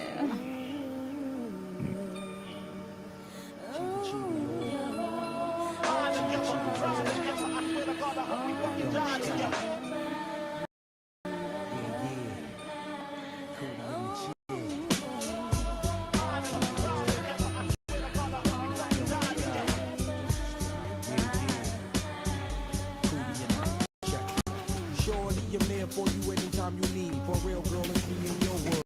Believe me, nothing make a man feel better than a man. Queen with a crown that be down for whatever. There are few things that's forever. My lady, we can make war or make babies. Back when I was nothing, you made a brother feel like he was something. That's why I'm with you to this day, boo, no frontin'. Even when the skies were great, you would rub me on my back and say, baby, it'll be okay. Now that's real to a brother like me, baby. Never ever give my cootie away. And keep it tight, alright? And I'ma walk these doors so we can live in a fat ass crib with thousands of kids. Well, like, you don't need a ring to be my wife. Just be there for me and I'ma make sure we be living in the effing lap of luxury. I'm realizing that you didn't have to funk with me, but you did. Now I'm going all out, kid, and I got mad love to give. You my nigga.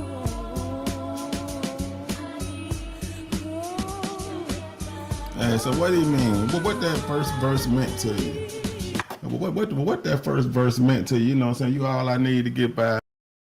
You know what I'm saying? You know, right? I hope we fucking die together. All that.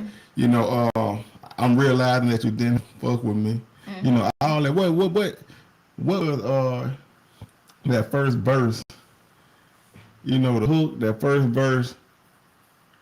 That was a lot said. You know, now this one, you know, like this one of these hip hop love songs that, you know, that really touched us at some point. Yeah. That was one of the joints we used to stay listening to in rotation. Well, you're right, you Water. That's what I'm saying. What happened to this type of love? I think it still exists. I think it definitely still exists. You think it definitely still exists? Look, let's let's start this one over, and let's start this and let's examine it.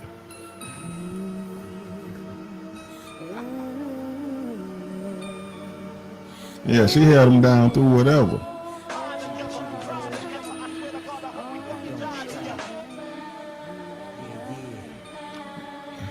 Man, how crazy a love is that? If somebody say, man, look, would that disturb you? Somebody say, man, look, I hope we die together. Yeah, that's a little deep right there. Would that disturb you? That's a little deep right there.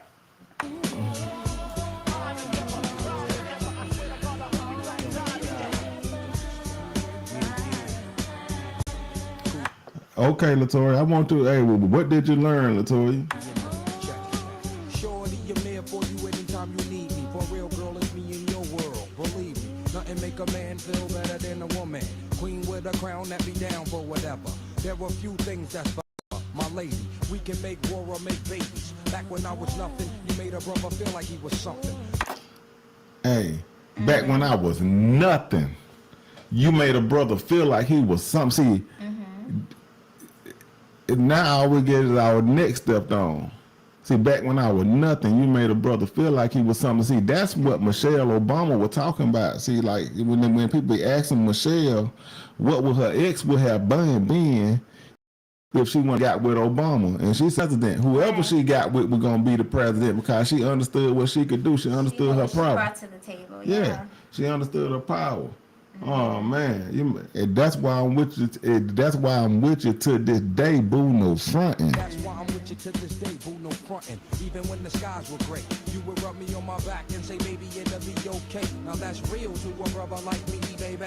Never ever give my cootie away and keep it tight, alright? And I'ma walk these doors so we can live in a fat ass crib for thousands of kids. Won't like you don't need a ring to be my wife. Just be there for me and I'ma make sure we be living in the effing life luxury. I'm realizing that you didn't have to fuck with me, but you did. Now I'm going all out, kid, and I got mad love to give you, my nigga.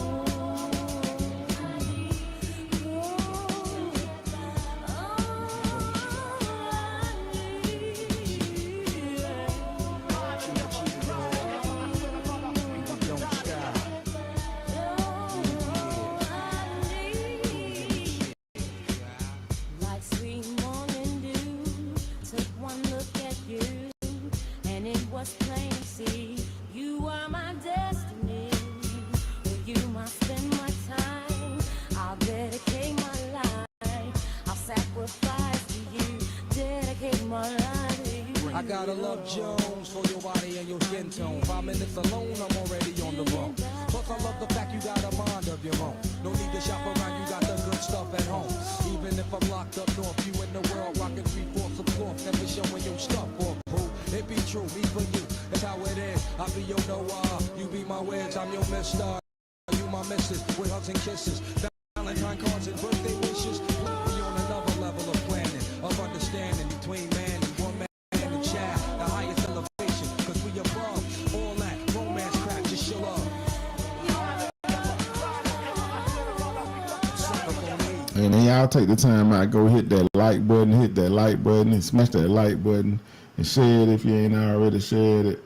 You know what I'm talking about? Do that.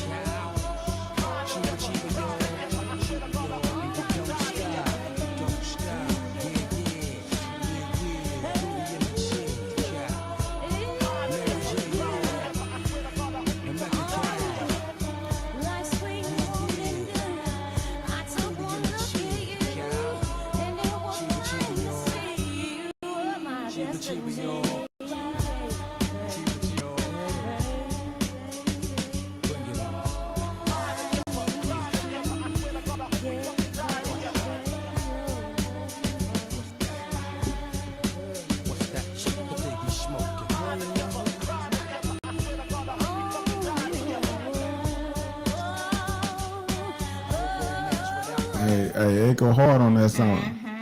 And so, I think it definitely still exists. What you were about to say before, like that love still exists, or it should still exist. But I do believe that we don't view each other the same way we used to.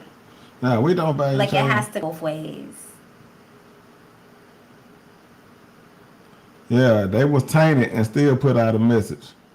Yeah, they was tainted and still put out a message. They both probably were going through things. They probably were going through a thing. You know, so you know, since Mary J, you know what I'm saying? Since, you know, Mary J the featured teacher right now. But they probably going through a thing. You know, then there's one song that Mary J put out that I know all the women feel for some reason. Which one? Oh man. Which one is it? Listen, I need all the women. Look, I need all y'all to sing this song with me. I need you to get ready, sing this one with me. I need all y'all to sing this one with me. Time on my hand since you've been away, boy. I ain't got no plans. No, no, no, no. And the sound of the rain against window pane is slowly driving me insane. Boy, I'm going down. I'm going down. Man, y'all can't tell me y'all weren't feeling this. And y'all can't tell me. Yeah, that's one of them joints there. Hey, Latoria, man, listen. No, I 100% what she's saying. I completely agree. What? She said, I learned a lot about relationships, dealing with how men think and what they expect. I thought it was interesting when you broke it down on how y'all actually see us and think we do too much.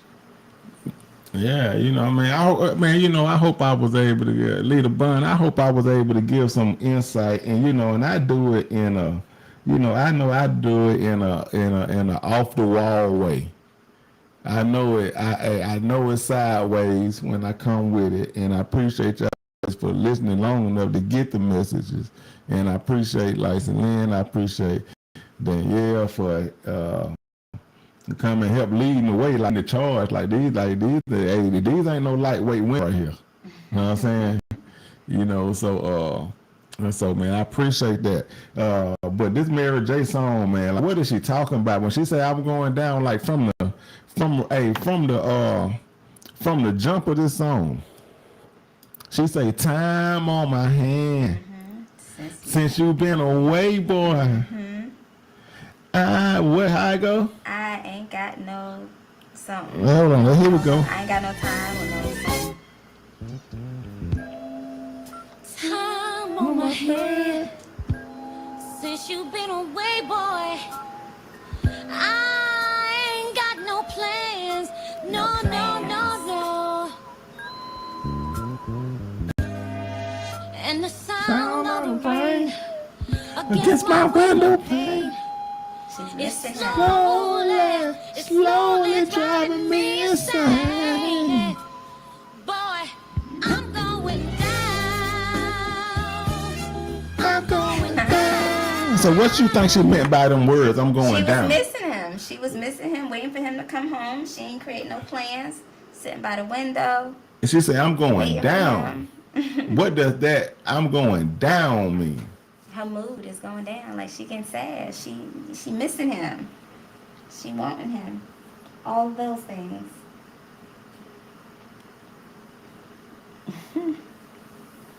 Cause you ain't around, baby. My whole world Side down. Right there. Sleep don't come easy. Boy, please believe me. Since You've been gone. everything's going wrong. Why'd you have to Say goodbye. Look what you done to me. I can't stop these tears from falling from my eyes. Ooh, baby, I'm going. going down, 'cause you ain't around, baby. My whole world Side down. Ooh, baby, going down, going down.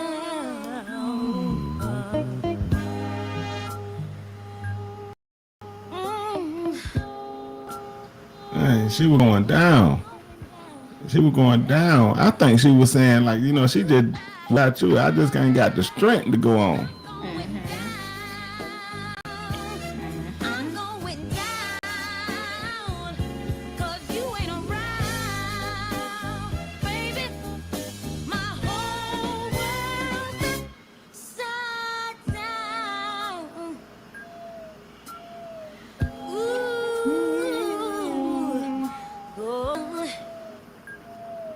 going down. Oh, I don't know what to do if I ever lose you. I'll be going down. I said I'll be going down. Oh, please forgive me, baby. I'm so sorry, sorry, sorry, sorry. What did I do wrong? Man, how many women got the courage to say that?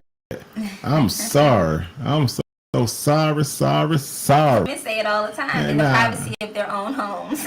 Right, so what? I'm so sorry, sorry, sorry. What did I do wrong? Please forgive me, baby. I mean, we would show me a woman strong enough to ask forgiveness now. They, you know what I'm saying? They feel like they worth too much to ask for forgiveness.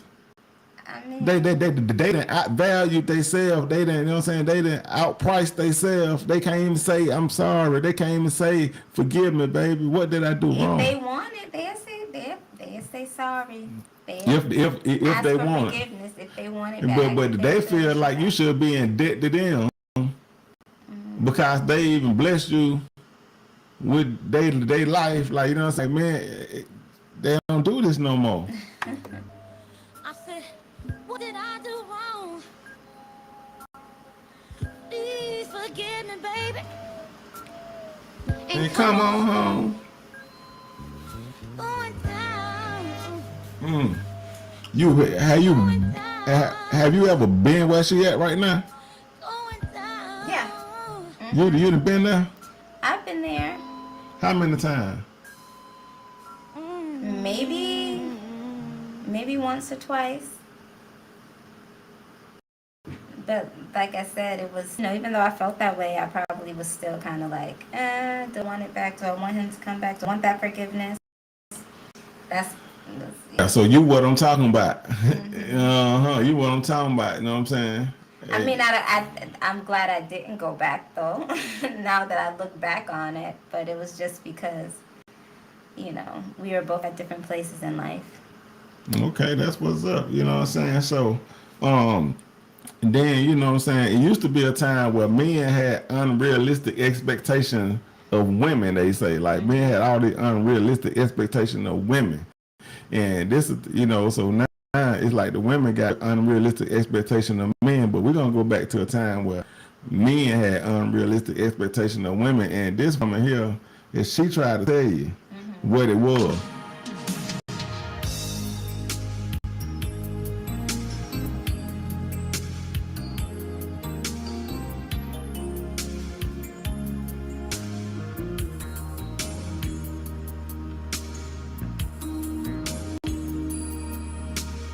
Early in the morning, I put breakfast at your table.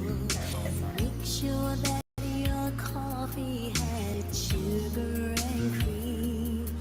Your eggs are over easy. Your toast unlikely. All that's missing is your morning kiss that used to greet. juice is sour, and it used to be so sweet. And I can't help but to wonder If you're talking about me, we don't talk the way we used to talk. It's hurting so deep. I got my pride, I will not cry. but it's making me weak. I'm not your superwoman. Man, how many of y'all feel? Hey man, how many of y'all feel that men expect y'all to be superwoman? All the time. Okay, talk to me about it. Tell the dude how. I think people in general just expect women to be superwoman, especially, black women. We are expected to be strong, but then when we're strong, we're told to kind of not be so strong, but we're expected to be that. We're expected to carry the load of a lot of different things. Lady Cute, glad you're checking in. Lady Hey. Cute. Yeah, lady Cute checking in. Lady Cute, are you a superwoman? I'm not the kind of girl that you can let down and think that everything's okay. Boy, I am only human.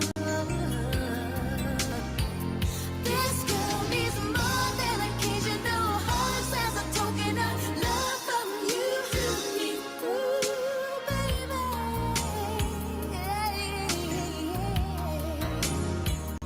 I found my way through the rush hour, trying to make it home just for you. I want to make sure that your dinner will be waiting for you. But when you get there, you just tell me you're not hungry at all. You said you'd rather read the paper and you don't want to talk. You like to think that I'm just crazy when I say that you changed. I'm convinced I know the problem. You don't love me the same. You're just going through the motions and you're not being fair. I got my pride. I will not cry. Still I can't help but care. I'm not your superwoman. I'm not the kind of girl that you can let down. Think that everything is okay. Boy, I am only human. This girl needs more than occasional hugs as a token of love. You said this girl need what? This song just answered all your questions. What is answering? It answered all your questions. I'm on my head. It answers the question that you asked about why women, like why we can't just stick things out sometimes. Because we need more than the occasional things that she's saying in the song. We're only human. We can't take it all. Sometimes we can forget, but sometimes we can't. After too much or after so much, sometimes we just gotta walk away. Sometimes we can't handle it all. So we gotta go ahead and just pack our bag up and go ahead out the door. We can't all be superwoman. Hey, she said this girl need what? More than a occasional. What? What's she? Love and attention or something like that. Right, she need more. Like, hey, I said, I'm not your superwoman. Know what I'm saying? Hey, I'm not your superwoman. I'm not the kind of girl that you can lay down. Don't you let me down. I am only human. And she said, I'm not the type of girl that you can let down.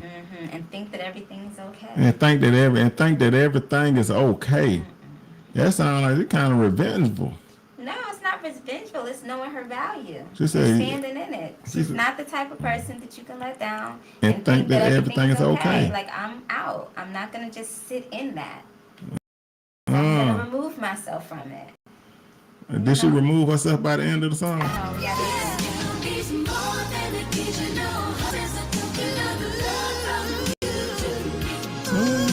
Hey, AD, what it do, boy? Hey, but hey, you done made my day, homie. Happy birthday, happy belated birthday. Man, glad. I hope you made it back to the state safe. If you're back, if you ain't back, I hope you do make it back safe, man. But happy birthday, man. I love you, dog.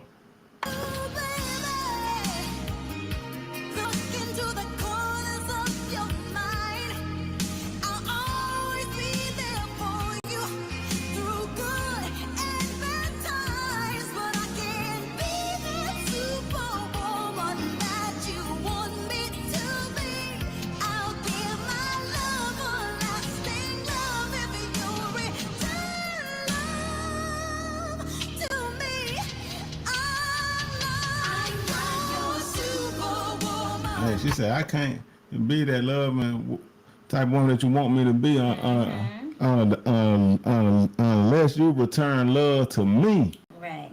Give me all the things I need as well. Yeah. Oh my God, man. She was talking. You know what I'm saying? Hey, these are love gospels. These are love gospels. Hey, these are love gospels right here. These are,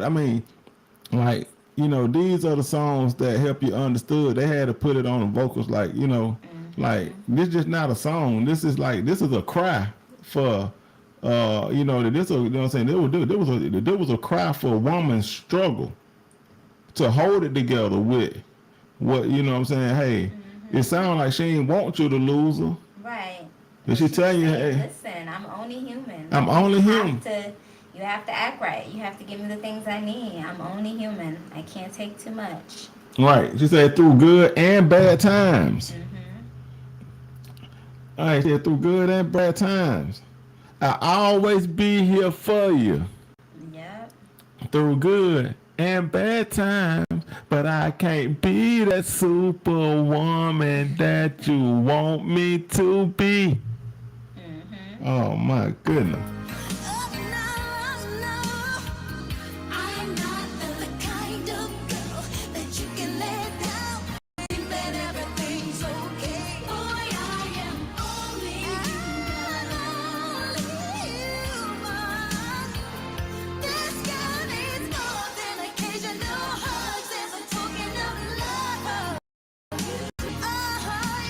Feeling in your heart and you understand me. Everybody sing along with me.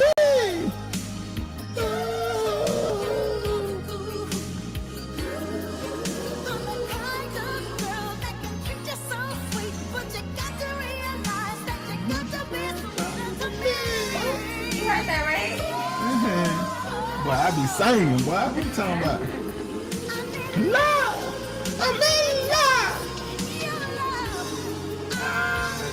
I'm not your superwoman. Hey, she was letting you know.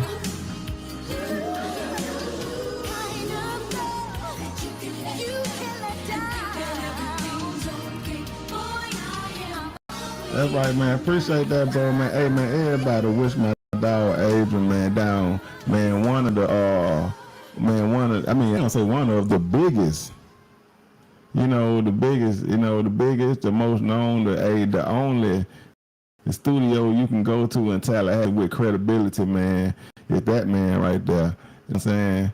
AD, man, the real deal. 360 in the building, man. For real, bro. I gotta get with you, man. What up, Vito, man? Y'all, hey, what up, Vito? Hey, so at the end of the day, you know what I'm saying? It was Love Deposit Wednesday. And one thing that I can't let you down, huh, Lady? Because Lady said you can't let her down. But one thing we got to do, man, we got to understand, you know what I'm saying? That was Karen White. You know what I'm saying? So I'm going, so, you know what I'm saying? So I got the classroom filled today with featured teachers. And so, you know what I'm saying? But one thing we got to know, man, we got to go back to this one right here, man, because, this here used to be a really big hit. And, and I think we missed the meaning of it. And, you know what I mean? Like, it's okay to love somebody. It is. It's okay to love somebody, but you got to know how to do it. You know what I'm talking about? To love them. Yeah, you got to know how to love somebody. And I want you to understand, it's a right and a wrong way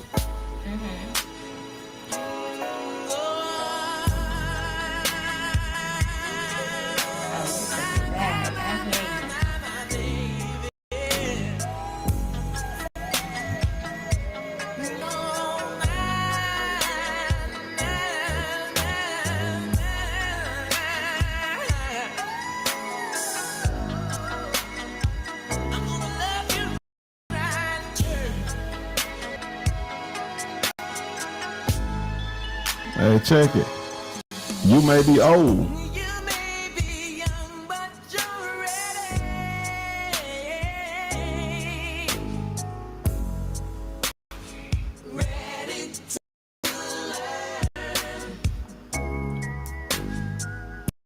You're not. Okay.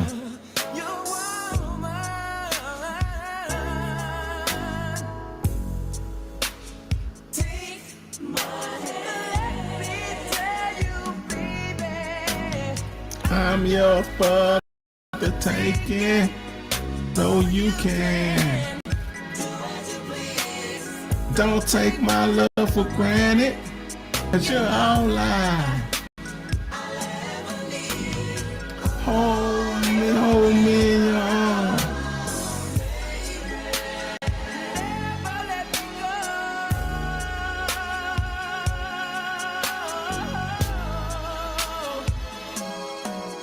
There's a right and a wrong way to love somebody.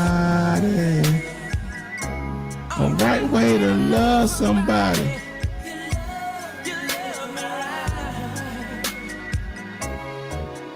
There's a good and a bad way to love somebody.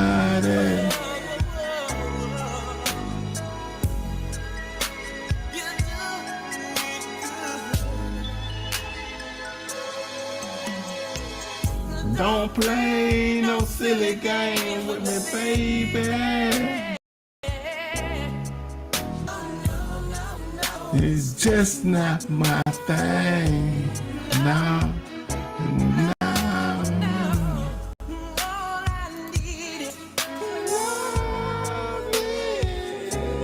Hold me tight, baby, with the joy you can. Take me, I'm yours. I'm with it. Hold me, oh, baby. You're all I need, baby. You got to know. You better know. You better know.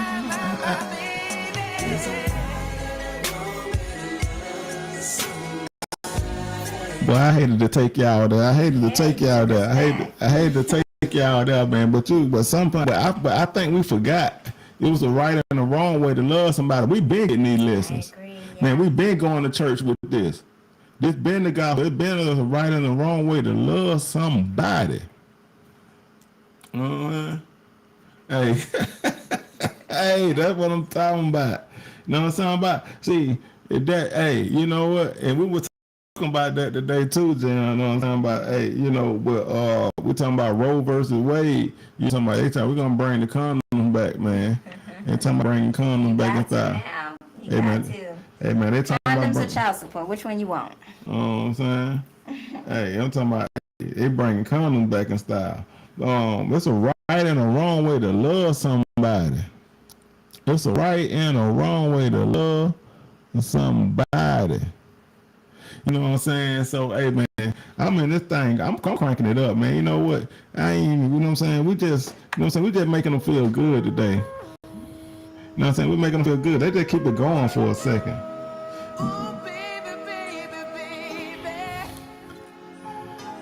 Hey, let's keep it going for a second.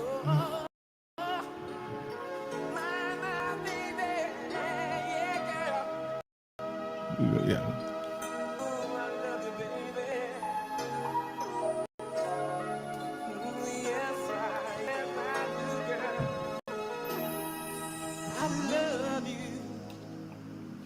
In the night, I'm gonna take it real slow. My baby, I understand what you told me. As if I didn't know. I always wanted someone just like you. I really need to hold you. I can't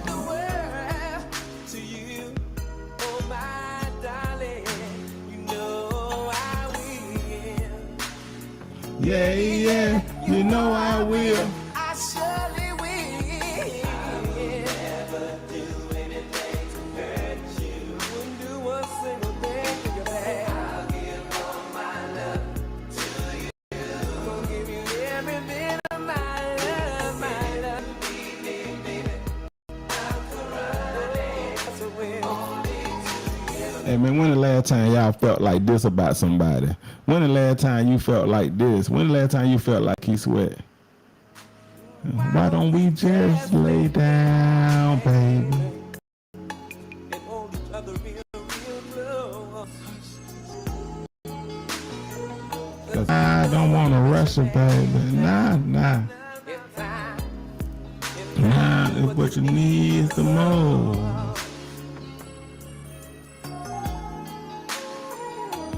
Always wanting to love you.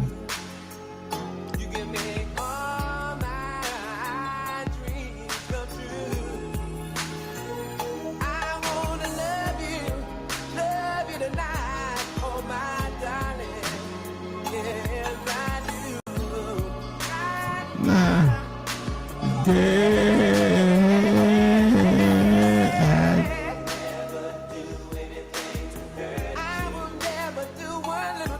Hey, you water say you was in the 10th grade. Hey, in the 10th grade when last time you felt like this.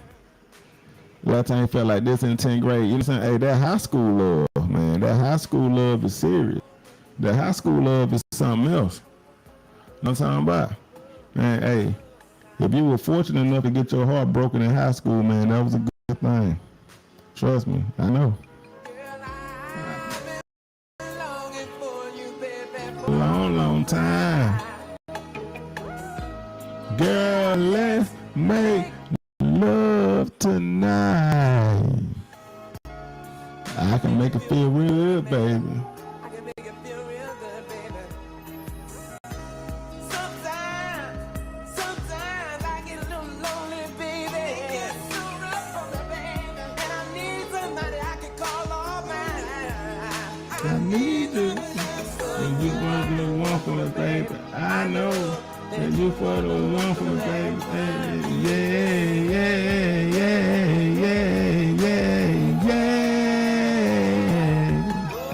I will.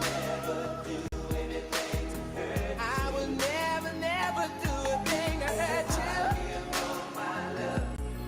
I give you every single bit of my love. All you got to do, baby, when you need somebody, pick up the phone. I'll be there. I'll be right there.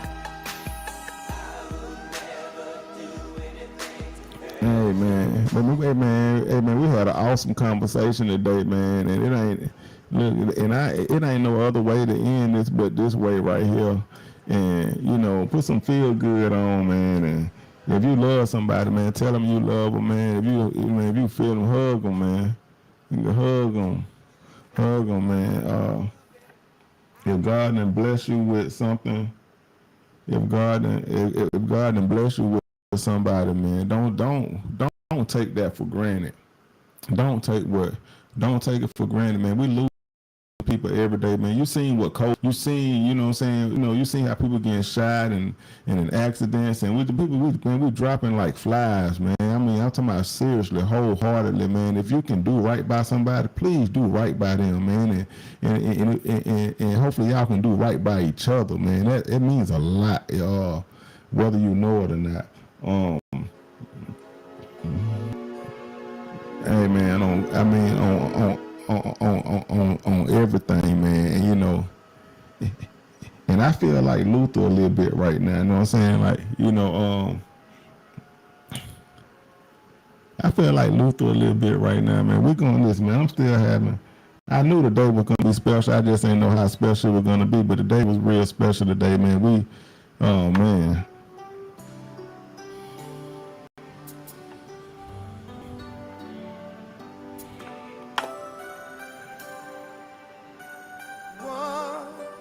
Look in your eyes, and there I see what you mean to me. Here in my heart, I believe your love is all I ever need. Know that you're close through the night. I need you. I just want to tell you, man, here and now. I look into your eyes, and there I see what happiness really means. The love that we share. Man, go hit that like button, hit the share, man. Hit that like button, man. Let me at least get up to 20 likes, man. Let me get to 20 likes.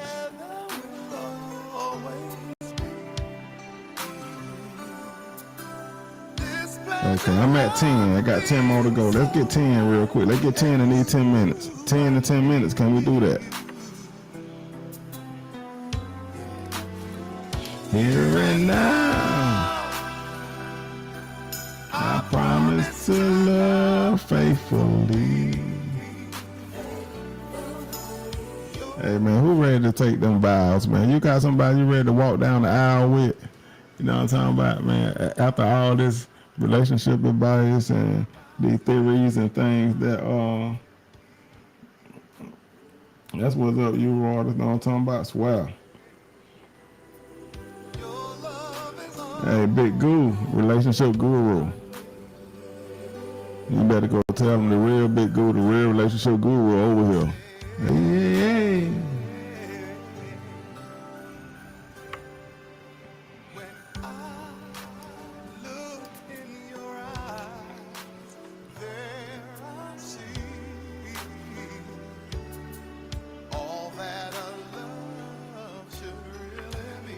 Hey man, hey, he say he read, just can't find them, man. We might have to do this matchmaker thing, man.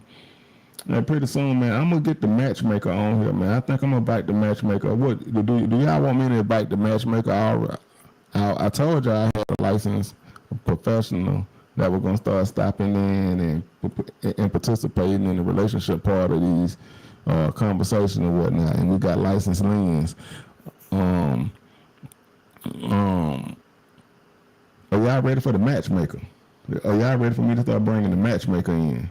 Cause I can start bringing the matchmaker in and we can start really doing some things. Y'all let me know. You know what I'm saying? Y'all put it in the chat, man. You know what I'm saying? Hey, man, if you ready for the matchmaker, yeah, man, y'all put them tools in the chat, man. Put them tools in the chat, man. Start dropping them tools in the chat.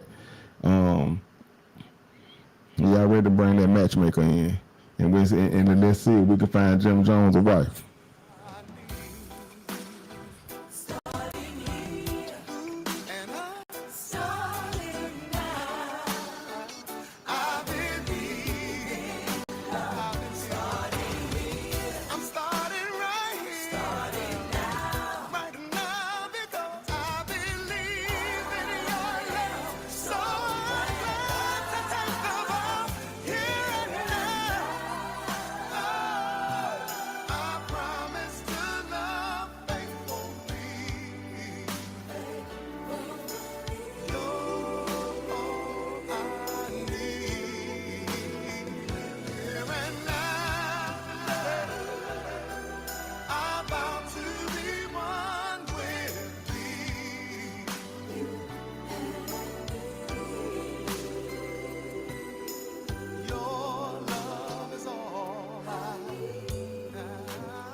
John, you already know, boy. You already know.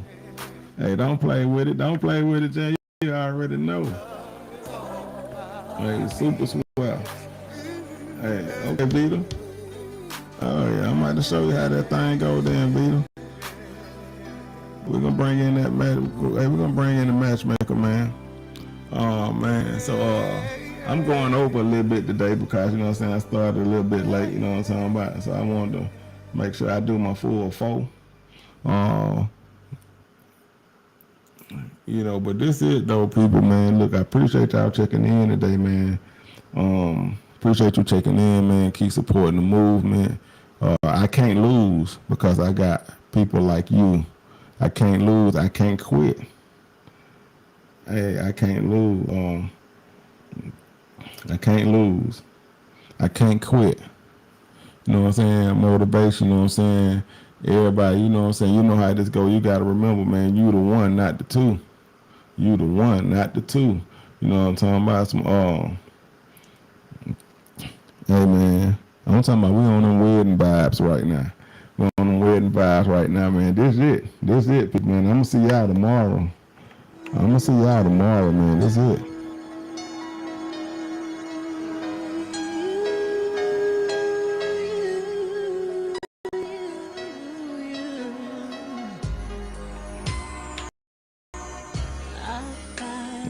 Check in.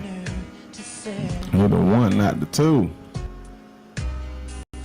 I'm gonna make a change in my life, starting here today.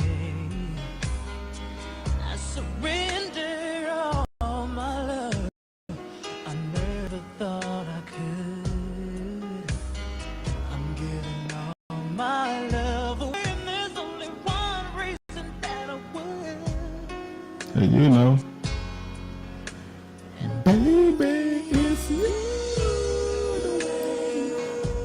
The way you talk, the way you say my name, the way you move, the way you sing, the way you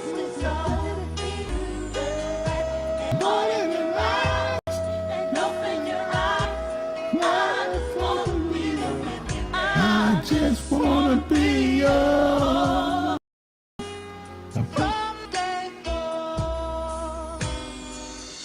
Next year, let's call this day our anniversary. The day I put my heart in your hand and said that it was yours to keep. From this moment on, say that you'll always be mine. Never not alone with you. There's only one thing that's on my baby, it's you. The way you talk, the way you say my name,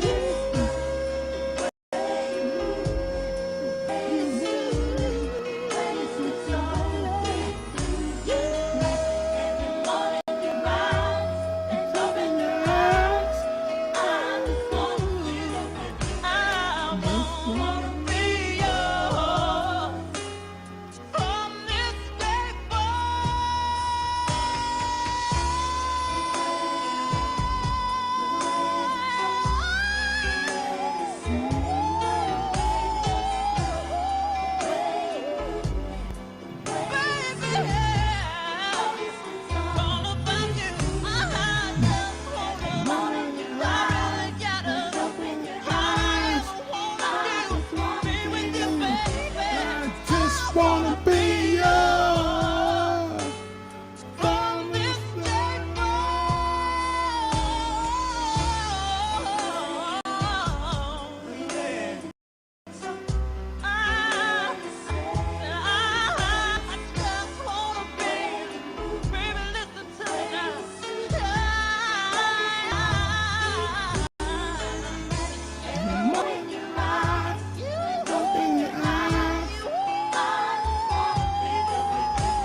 But that's it, man. I appreciate it. Appreciate it. Hey, it is real. Man, I appreciate you, man. Appreciate you. Yeah, I'm out of here, man. It is time, man. Y'all have a safe day. Y'all prayed up, man. Y'all stay out the way, man. And hey, man, hey, if you ain't got nobody to love, man, love yourself.